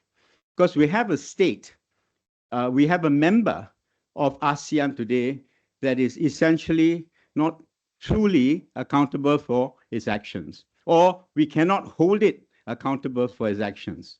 And I think very interesting that I think it was either Mo or Lillian that mentioned that the state of Myanmar today actually should not be just seen as the SAC, that it should not be seen as the SAC is representing the Myanmar state. So the Myanmar state is now actually a contested state, right? At least there are two claimants, if not more, to the Myanmar state. So the role of ASEAN, or the role of the ASEAN chair, should be to engage with all groups, not just one particular group, right? And the problem of sovereign accountability is the primary problem, because we are talking about a responsible state. That state has to be responsible for all the things that we have talked about: the humanitarian crisis, the need for some democratic development, the need for economic development. All of those things should be on the table. And the ASEAN engagement at the moment does not quite do enough of that. And I think another thing that ASEAN could think about, or Malaysia could think about as an ASEAN chair, would be also to introduce not just a consensus approach in terms of dealing with Myanmar. We could use minilateral engagements. So if there are 3 states in ASEAN, let's say, for the sake of argument, Malaysia, Thailand, Vietnam, who are interested in doing some things with respect to the Myanmar situation, why not? It doesn't have to be, all 9 ASEAN states in this case, because Myanmar is out of it, who have to have an agreement on dealing with that problem.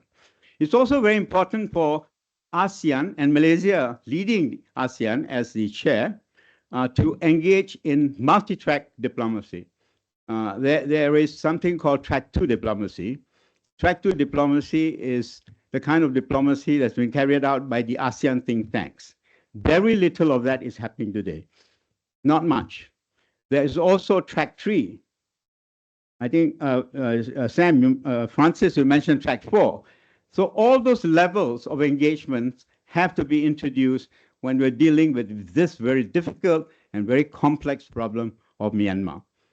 So for those who are theorists, ASEAN's current socialization norms, something's wrong here, are not sufficiently robust, I think. ASEAN is supposed to, socialize its members into practicing peaceful relations, etc., but it doesn't quite have that ability to do so, particularly with respect to the implementation of sovereign accountability. And that kind of development, I think, is very necessary. And that's the kind of approach, I think, we should think about when Malaysia becomes the chair of ASEAN. The lessons from Cambodia, I think, are very important. Cambodia did not become a member of ASEAN until it was able to prove that it was accountable and it was responsible for its actions. There was also a multi-track engagement with all the parties. Mo mentioned the Jakarta informal meetings. That was a very important development by ASEAN to do in 1988 and 89, before the Paris peace agreements of 1991. So ASEAN provided that facilitation, that provided that route for that multi-track engagement.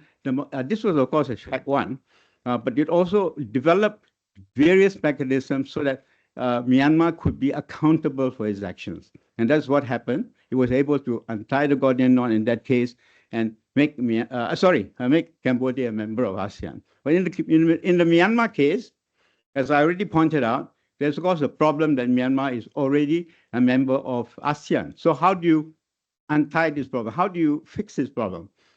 Some of the things that ASEAN could do may not be the kind of policies that you are able to impose on a state which is not yet a member. But I'm sure there are imaginative ways in which we can bring the parties to the conflict to some kind of national reconciliation process. So that particular thing is missing at the moment. And that's where I suppose we should be working in terms of getting Myanmar back to the road to a peaceful resolution of its conflict. Thank you very much.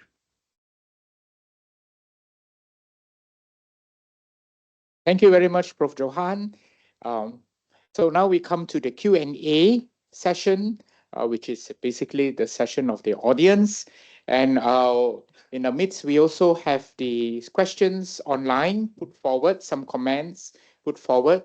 Perhaps before we go into the Q&A, let me just mention that please highlight your question, brief, if you have question or comments, briefly introduce yourself, where you're from. And also I'd like to acknowledge in our midst, we have Professor Imtiaz Ahmed, former professor from Bangladesh, who has also done research on the issue on the Rohingyas and the situation in Myanmar. Perhaps, Prof, if you have any comments, please feel free to yeah. The mic is coming.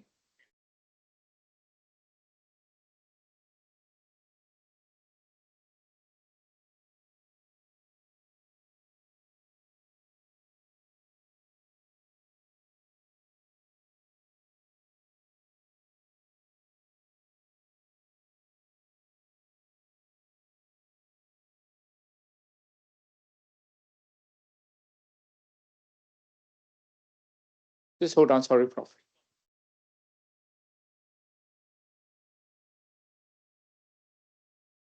So, Prof, if you have any questions or comments to the Thank you very much. A few minutes. Just I'll take 2 minutes. Thank you.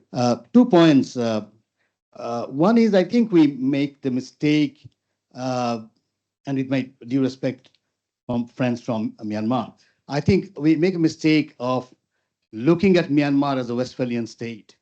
Myanmar was never, in a classical sense, a Westphalian state. Its sovereignty was always fragmented. And out of 135 communities or ethnic communities, 8 or 10 have proto-sovereignty for years. They have their own military, they have their own flags, not to mention 1 or 2 have their own currencies. So it's a fragmented sovereignty. I think the mistake we have done is to take at a Westphalian state and then working in that context. I think we should have been more creative. And I think Lillian used that word creative very much. I think we needed to think out of the box. So that's one point of how you deal with fragmented sovereignties. Or what are the ways? I think there should be a serious brainstorming to sit down and think about working with the country which has fragmented sovereignty. That's one part of it. The second part on this, and this relates more to with the Rohingya issue, I think we need some out-of-box kind of a thinking. And here again, the creative approach ought to be brought in. One could start thinking of economics incentives. The humanitarian approach sounds good, but I'm from IR background. One needs to be very practical. I think one can start doing calculations because there has to be reason why Tatmadaw or NUG PDF or even the Arakan army, why would they be interested in taking the Rohingyas back? And I think the economic incentives, and I use the word in some of my writings as mini Marshall Plan. Don't forget the refugee situation in Europe got contained because of Marshall Plan. You know, Marshall Plan had a huge role to play. If you go back to post Second World War and see how much Europe was in a mess. And so here too, I think we need to start thinking of a mini Marshall Plan. And there, I think there are countries in the region who would want a stability and a mini Marshall Plan. And I say because there are countries in the world who would want instability because they thrive on instability. Not all countries would want stability. That's the mistake. The other mistake we do, we think every country would want stability, which is not true. There are countries could want instability because they can supply weapons and they have other interests, geopolitical interests and all. So, but here I think, not to mention Malaysia, I would say Thailand, Singapore, even Japan, and not to, I can include India and China, all have, reasons to think that there should be stability. And that is where I think a kind of a mini Marshall Plan might work. I'll stop there. Thank you very much. Thank you. Dhanyabad, Professor. Thank you. So now we come to the Q&A. Maybe for the first round, we will take 3 questions. And then if we have time, we go to the second or third round. So any questions, comments, please? Yes, from the gentleman here, then followed by you.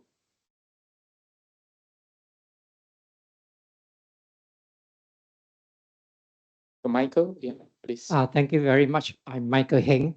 I'm not a doctor. I was very thrilled and intrigued by the following points, if I may. One is the concept of end of violence. Second is humanitarian assistance. Third is reconciliation. And fourth, our professor here, for stability, as opposed to have some people who may be interested in instability. And what I took away for my first time in my in my following up of the news of Myanmar is the emergence of a new political force on the horizon. I think that is very interesting. So my questions are these. Number one is, generally speaking, the solution to problems of any country lies mainly on the people of the country themselves. I think that's as a given. And given the large number of diaspora, especially in Southeast Asia, can they play some role? Question one. Second question is the question of some countries wishing to, let's say, fish in this muddy water. I think we know which country. Is that can ASEAN exert pressure on this few country, whatever the country is, to stop selling weapons to Myanmar? Because the people within Myanmar may find it a bit difficult to exert pressure on that particular country. But I think ASEAN as a bloc, if united very well, could exert international pressure. Thank you. Thank you, Michael. Thank you. And thank you, Mr. Michael. Yes, the second person. And third, I would have to read out the question online posted. Yes, please go ahead. Your good name and... Yeah, thank you very much for this forum. This is very highly knowledgeable, and then I acquired a lot of knowledge from all the speakers and the panelists. Thank you for having me. And I'm originally from Myanmar, Burma. I'm currently studying at the University of Malaysia, specialization in environmental management. But I am very much familiar with the ongoing crisis and then previous context of the Myanmar history and the Myanmar military and then the governmental problems. Yeah, and also I also want to mention about that. I am one of the CDM students who gave up the 5 years of my engineering studies back in Myanmar. And then I decided not to go back to the university under the military leadership. And we stand together as a collective leadership as the CDM movement. And yeah, and my question would be, how the Malaysia as an upcoming ASEAN chairman can bring all the ASEAN stakeholders and then make the facilitation between the Myanmar stakeholders, as mentioned, all the stakeholders, like 6 main groups, and then also the ASEAN member state, the leaderships, the foreign ministers, whatsoever. How can the Malaysia, as the ASEAN chairmanship country, can be able to generate and urge the collaboration between all the stakeholders involved in the conversations on the table? Yeah, that will be my question. Thank you. Thank you. We'll come to, because I'll have to read from the question online. The person has written. So maybe our Q&A, we have 2 from the floor here and 1 from the online. So this question is, which strategies would Malaysia as ASEAN chair pursue to find an exit out of the crisis as soon as feasible? Will an ASEAN Special Envoy from Malaysia just remain within the echo chambers of diasporas, stakeholders only, or assess all available opening to solutions and to find common grounds? This is a question from Mr. Haas, who has put it in the online. So we have already 3 questions. So perhaps anyone from among the panelists would like to address these questions. From Mr. Michael, and also this lady here, and more as well. Yeah, perhaps maybe Francis want to start first, or Mo, you want to address some of the questions? Yeah, go ahead. Oh, I can use that. Sorry, I will answer the last one, which is, maybe I didn't have time to explain more fully. The idea of the special envoy. I think, as you know, that idea is, many have critiqued it as being flawed, a rotating envoy. So every ASEAN chair appoints its own envoy, right? So we've had that one. Indonesia, when it took over as chair in 2023, did not. They had an office of the special envoy. And actually, Indonesia did a lot of very good things under their office of special envoy. They had about 200, if I'm not mistaken, I read somewhere, in fact, I have it there, 256 or so engagements with all groups. Now, we're not privy to all of the groups that they engage with, but that, I think, was a very important thing to do. And of course, so it went beyond just engaging with the junta and the SAC. So the idea of the special office then is that it will continue from chair to chair to chair. So, you don't have to have just a special envoy dealing with the problem, but an actual office. So if we institutionalize that process in ASEAN, I think it would be a much better approach to dealing with a problem like a situation like Myanmar. To address the other questions, more, of course, feel free. You just need to unmute yourself and straight away. Right. No, hold on. We haven't addressed the 2 other questions. The other questions, anyone would like to take the question? Yeah, I just feel that I think ASEAN should accept the possibility that it is beyond their capacity to actually resolve the problem of Myanmar, and pick up on what Professor Imtiaz is suggesting to us, and Michael has also been telling us, think out of the box, think much bigger and wider. Work directly with the UN envoy. Work with perhaps, some other groups from the West. Work with China, India, and all these countries which are their neighboring. And perhaps begin to dream out a Marshall Plan, for the future. This is, for me, beyond ASEAN. It will not be able to, adopt a strategy like this, but it could suggest to the rest of the world, this is post Ukraine, post Gaza fatigue, perhaps, that let's work on this together, and I actually am very much in agreement with what Imtiaz has suggested about this very fragmented situation and the sovereignty. There was never a time in the country where the people at that time, whether in Yangon or in Naypyidaw, had total sovereignty. Never. Because this very important scholar of Burmese studies, Mary Callahan, in her book, she has suggested very, very clearly that the military divided the country into two parts, the Burma Buddhist, Irrawaddy, as well as Mandalay Plains, and then the rest of the people in the hills who were actually non-Burma Buddhists. And towards the people who were Burma Buddhists, including the communists, it was very benign. They didn't really use repression that much. But towards the other people in the outer lying areas, the army was always vicious. And this was exactly what Lydian was talking to us about, sharing with us. What was the policy towards these minorities? You actually try to resettle them. Very expensive to resettle, because you'll resettle to divorce them from contact with recruits, from food, from information, from money, support from the community. So you divorce the ethnic village, ethnic leaders from actually their ring of supporters. The cheaper way is to burn all, kill all, loot all. And this is what they resorted to frequently.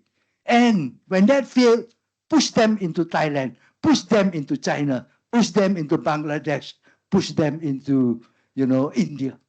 And this, unfortunately, is how the Burma Buddhist majority has dealt with actually the non-Burma Buddhists, the rest. All right, thank you. So yeah, please, Lillian. Just to add a few things to what's been already said. I think that just as Michael said from the floor, the future of Myanmar will really, in the end, be determined by the people of Myanmar, right? And I think that even PMX has recognized that. Our Prime Minister recognized this as well. I think that's important because it's not the place of ASEAN or anybody outside of Myanmar to impose a reality on Myanmar.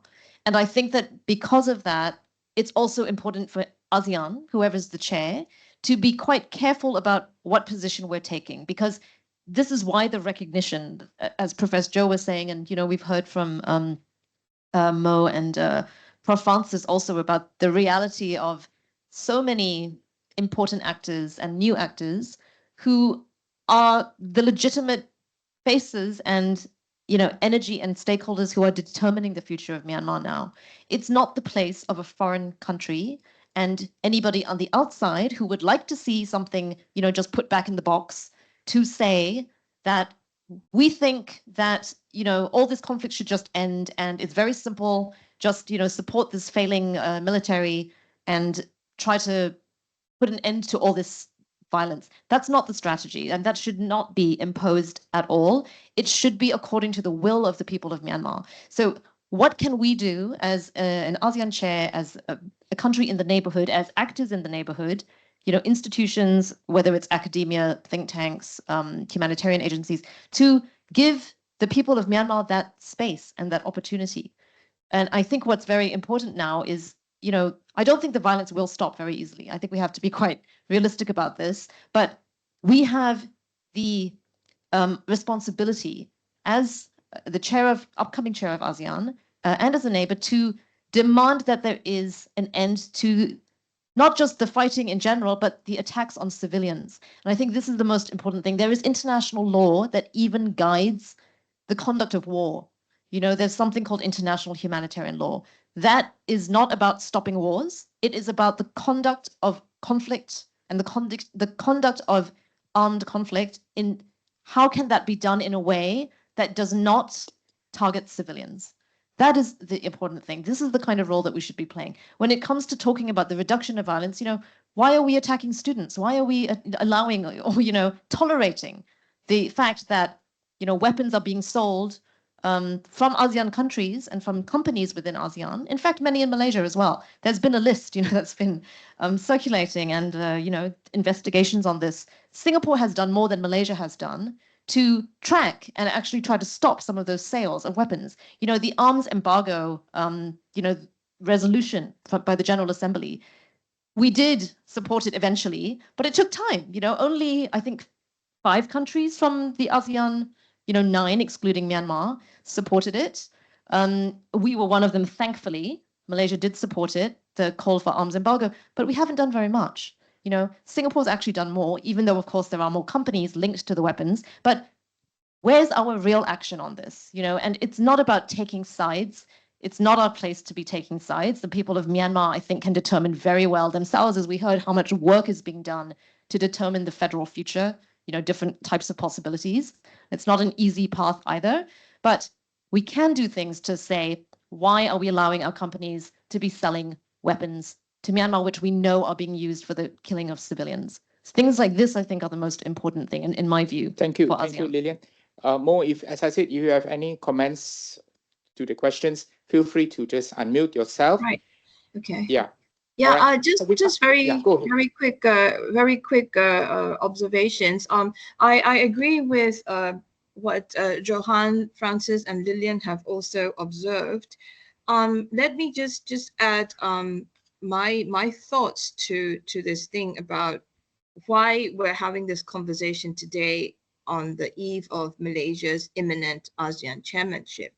And it's also, I think, something that we probably need to sit and think about, setting the direction, because as everyone has observed, as well as our online comments, good to see Felix's comments again too, is that no one's really taking a medium-term approach to this. I think the thinking in 2021 was, of course, focused on the situation at hand, and therefore the 5-point consensus that was conceived was to address the situation as it was unfolding in 2021. And of course, now I think with the conflict being prolonged and escalated, and the disappointment mounting, I think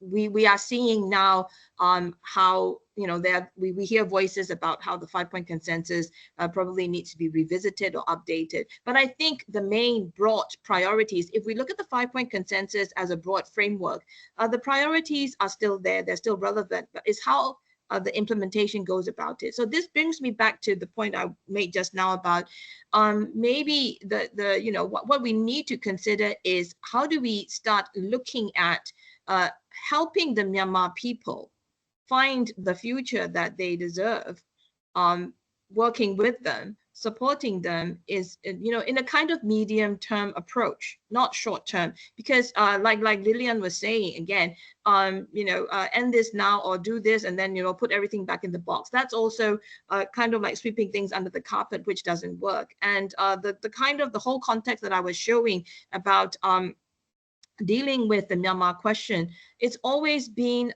to convey a certain message to the stakeholders in Myanmar. Primarily, of course, in the past, it was interstate and the Myanmar state as the main stakeholder.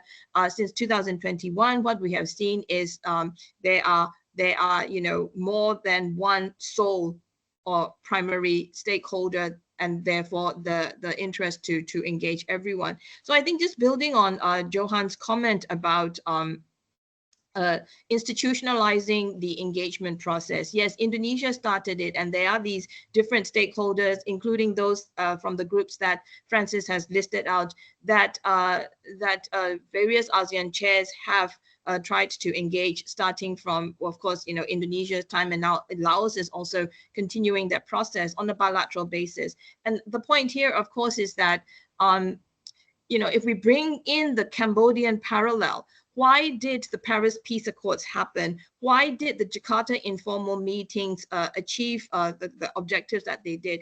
It's because all stakeholders or all parties involved in the conflict felt the necessity and the need, the time to sit down and talk about. Sentiments right now in Myanmar are primed such that either side of the political divide do not seem willing to come to that. And I think that's where the point about insufficient socialization is also very important. in the different or separate conversations, unilateral conversations that different ASEAN members are having with different stakeholders, I think that's also very important. It's not just about what ASEAN can do or telling what ASEAN should do, but actually viewing also Myanmar, which is still an ASEAN member, as part of this. And really, it's premised on this simple reality that, you know, every member state needs to recognize that it is in their own national self-interest. The pursuit of national interest is what drives regional actions and even regional cooperation. So if we want to talk about regional resilience, then we need to look at how the national situation helps to enhance or support that regional resilience, and how regional resilience in turn affects or can support or enhance national resilience. Now, you can kind of like dismiss this as diplomatic double talk, but I think this is what this is the point that I'd like to highlight. We really need to look at it in terms of what is in the interest for each and every one of us in ASEAN to help Myanmar address these very difficult challenges, and how can the unilateral engagement discussions that have started bring the different parties to be interested to start thinking about talking about talks. And I think that's where Malaysia's chairmanship is really going to be crucial to set, I think, more of a firm footing for considering this as a medium-term process in helping the Myanmar people prepare for tomorrow, starting from today. We've heard all the presentations about what I think on-ground initiatives and realities are, and where the strengths are. And we've also, discussed ASEAN's limitations, as it were. And we also need to be, I think, aware of, the different narratives that are also driving various sentiments in Myanmar. It's very sad to see people, I think, looking at cheering on heroic aspects, or developing even more militarized mindsets, focusing, on that kind of normalizing, the cycle of violence. But what we need to see is, how can our interventions help make an impact on the community, and how can we do that's more. So thank you so much for your intervention. Due to time constraint, perhaps we can just take two more questions. Yes, the gentleman here and the lady at the back. Yes, we're very great. I don't want to go against the will of the people as well. You see, we're talking about that, to use the authority of a chairperson, but time constraint. So yourself and the lady, and I'll just quickly go through some of the question posed online. Please.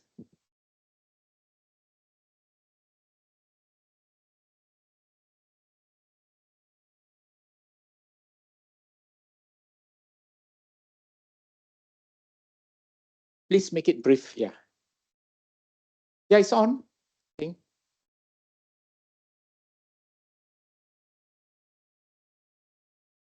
Hello, my name is Mohammed. I'm Burmese activist. I'm one of the 88 generation students.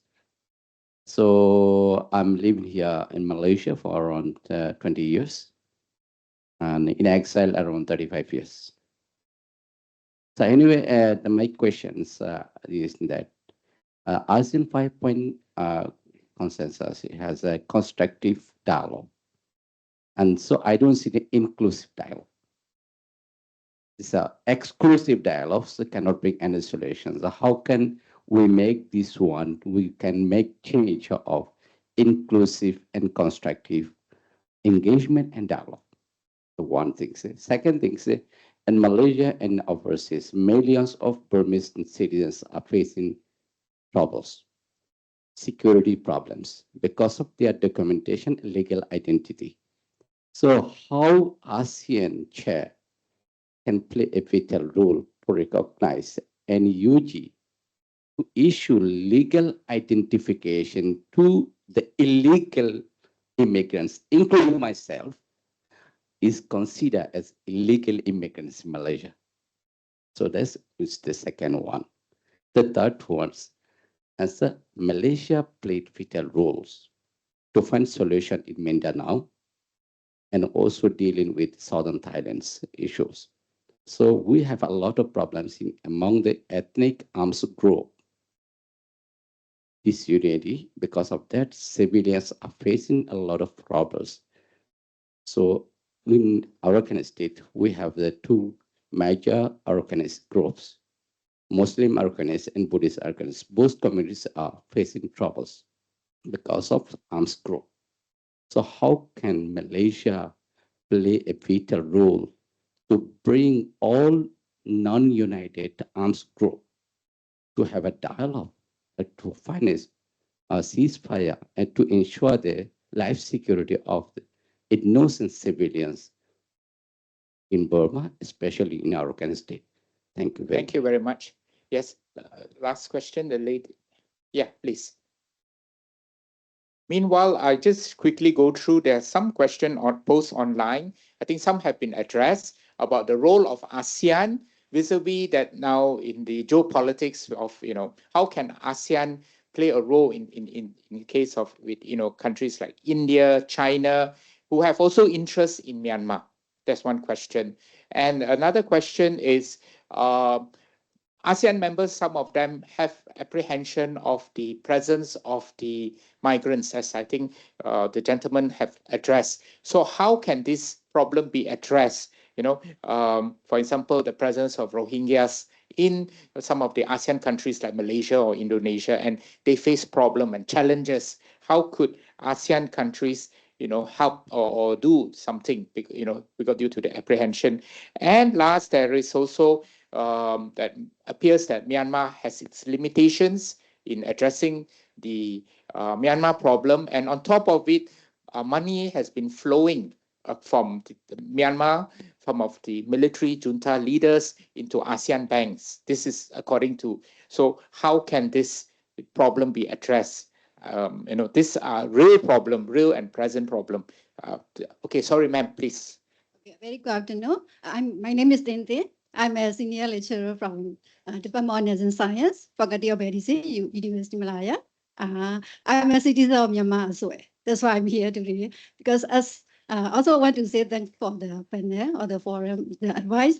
And today what I want to ask is about, everyone knows what's happening in my country, the children, the women, everyone are suffering, and they have high risk or heavy risk anytime, every day. So we need help from the ASEAN, from other countries. And then since it's happening more than 3 years, we did not get enough help from the ASEAN and from other countries.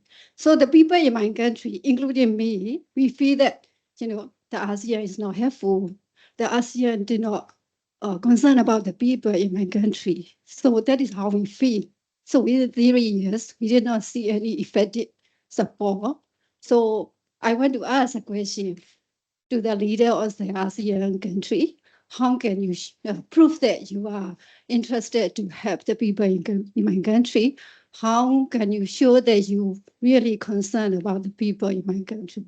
Sorry, I'm a bit emotional because I'm being with my people for more than 3 years. So our hearts have been sinking, we have been sick for 3-4 years.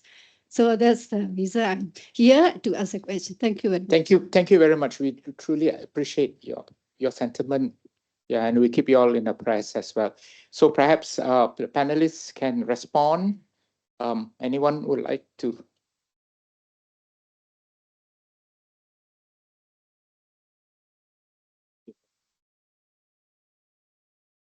Maybe I will start by answering a couple of the questions from Brother Sadek and from our sister. I'll start with our sister's question first. I completely agree, and this is why I think it's so important that ASEAN does not only work with very limited way to support humanitarian aid, because we know it's not reaching the people who really need it. And it's exactly why I think ASEAN states, ASEAN governments, whoever's coming in as chair, it's Malaysia next year, but after that it will be hopefully the Philippines if we skip Myanmar. All the countries really need to understand, if we're working in ASEAN to have people-to-people community, right? Where there's a lot of plans now to talk about the ASEAN community. And if we really mean that as having a regional community, it means we really need to care about what happens to other ASEAN people in other countries as part of our own community. And it shouldn't be about choosing the political strategy, but we have to make sure we're trying to help. So when we say we're sending aid, it has to reach everyone.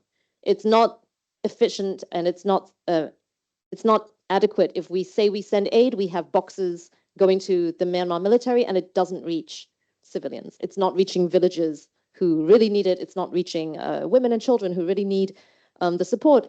And I think we have to take, and this is why I'm very strong on the humanitarian principles about this, because we have to put aside the political issues when we talk about humanitarian, not for the whole of ASEAN and on Myanmar. There has to be the political discussion also. But when we talk about the humanitarian issues, you cannot choose a side.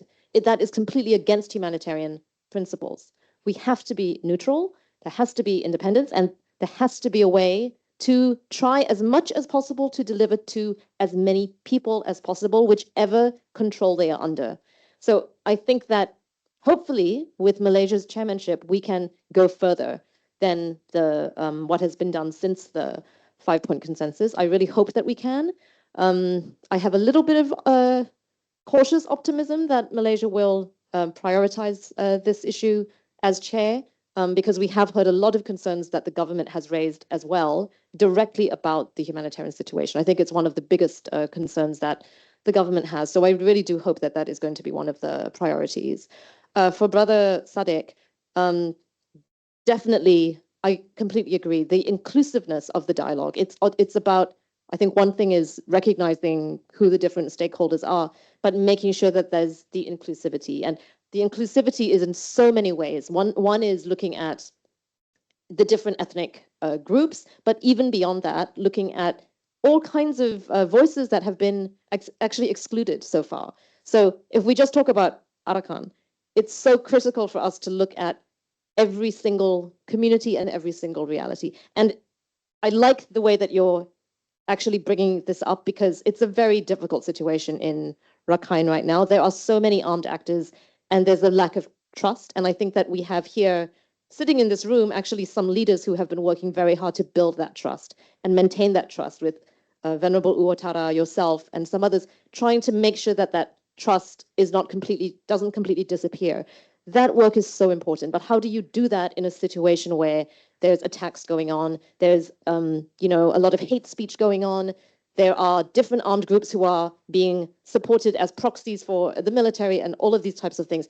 How do we do that? And also there is violence, there's real violence, and things that are happening which really, I think, need to be criticized in a way that isn't attacking the other community and completely blaming, but holding accountable. How do you hold each other accountable also without completely blaming and breaking trust down? It should be a step, the building of accountability, to building trust and to being able to be a bridge for a future that is inclusive. It's not an easy conversation at all. And I know in Arakan, it's very difficult, but it has to start somewhere. And if that is a role that Malaysia can play, I think it would be one of the biggest contributions, not just in Arakan, in so many parts of Myanmar. It's very difficult. But even if we can just move this much for Arakan, it would already be a huge contribution. So I hope that Malaysia will think about this, because we have played a role in doing facilitation on issues like the Southern Philippines. We're still involved as the official facilitator for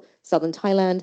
Hopefully there's a way that we can do that. Maybe not thinking about the big solution of bringing every stakeholder to the table and sitting SAC down with everybody else, but just internally, the stakeholders inside Rakhine, the stakeholders inside, Kachin or wherever, or all of these different places where you need to have that internal dialogue.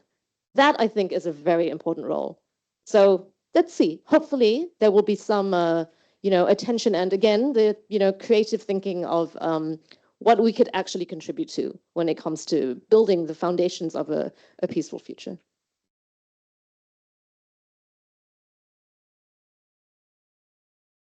I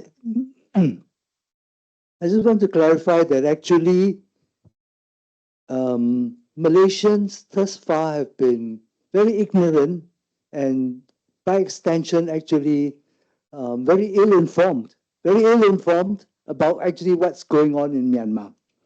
And unfortunately, we have already identified that this is not a priority for most people. And one of the reasons why we're trying to do this program is actually to begin to, get more people excited and concerned about actually doing something about your neighboring situation. And we have seized upon the opportunity that next year, beginning next year, ASEAN will take over the chairmanship of ASEAN as an opportunity to actually push this agenda. And, in the medium term, perhaps we'll be a bit more effective. But right now, unfortunately, I must admit to you that personally, I'm not as excited about working through, ASEAN as some of my colleagues might be. But nonetheless, given the opportunity that Malaysia is actually chairman next year, we must seize this opportunity to just, promote this idea. Maybe through PMX, maybe through, we can actually achieve something. So this is, which doesn't mean that you don't conduct so many of the other activities which are ongoing. Personally, 3 of us were recently in Chiang Mai for this international conference on Burmese Myanmar studies. And I must say, I felt very exhilarated. I thought that a lot of the efforts by people in Thailand, are really uplifting. And I met people who are, there are medical school programs run by Chulalongkorn Thammasat University, which emplace their interns in the borderlands to help with the refugee situation. I'm sure there must be efforts like this in Bangladesh as well. So there are things like that, which we might not know about, which are ongoing. And of course, we know this very important hospital, in Mesot, run by Cynthia Pang, Dr. Cynthia, who was a Maksai Award winner and all that. It's a model of what you can do without necessarily state effort. And we know that Thai activists are actually, they prefer to rally around these efforts, rather than actually sometimes through the government of Thailand or, the efforts of ASEAN itself, which can be actually extremely cumbersome, So, but nonetheless, next year is an opportunity. We seize this opportunity, which is not to say that we don't try to initiate inclusive dialogues, which will actually begin to consider, like we said in Myanmar, in Arakan itself, get a dialogue going, where you build bridges, you cross boundaries, across religions, to try to gain some advantage. Thank you, Francis. I think it's really close to 5 o'clock. It's more than 2 hours we have been here. I think with that, we will end our, our session. And I'm sure each and every one of us who are here, whether in the room or online, would agree with me that the past 2.5 hours was well spent. We did discuss on various issues with not the intention solely to resolve, but also hopefully, this can inspire more programs or policies on the issue on Myanmar. So let us give the speakers, the panelists, including Mo, who is participating online, a round of applause. Yeah. Of course, when we discuss, we can actually take hours after hours to discuss about this Myanmar issue. And as I said, I don't want to, go against the will of people here, but we have to end because it's already 5 o'clock. And please do remember the people of Myanmar in your prayers. I think, as they say, manusia merancang, Tuhan menentu. We can plan, intervene, but ultimately we surrender to the Almighty for His ways to resolve this issue. Right? Thank you very much. Thank you. Yeah, and no, I'll come to that. I think the the MC will do that task. Yeah. Thank you very much to Dr. Roy and the panelists for the wonderful session today. Ladies and gentlemen, we would now like to invite Dr. Adil Johan to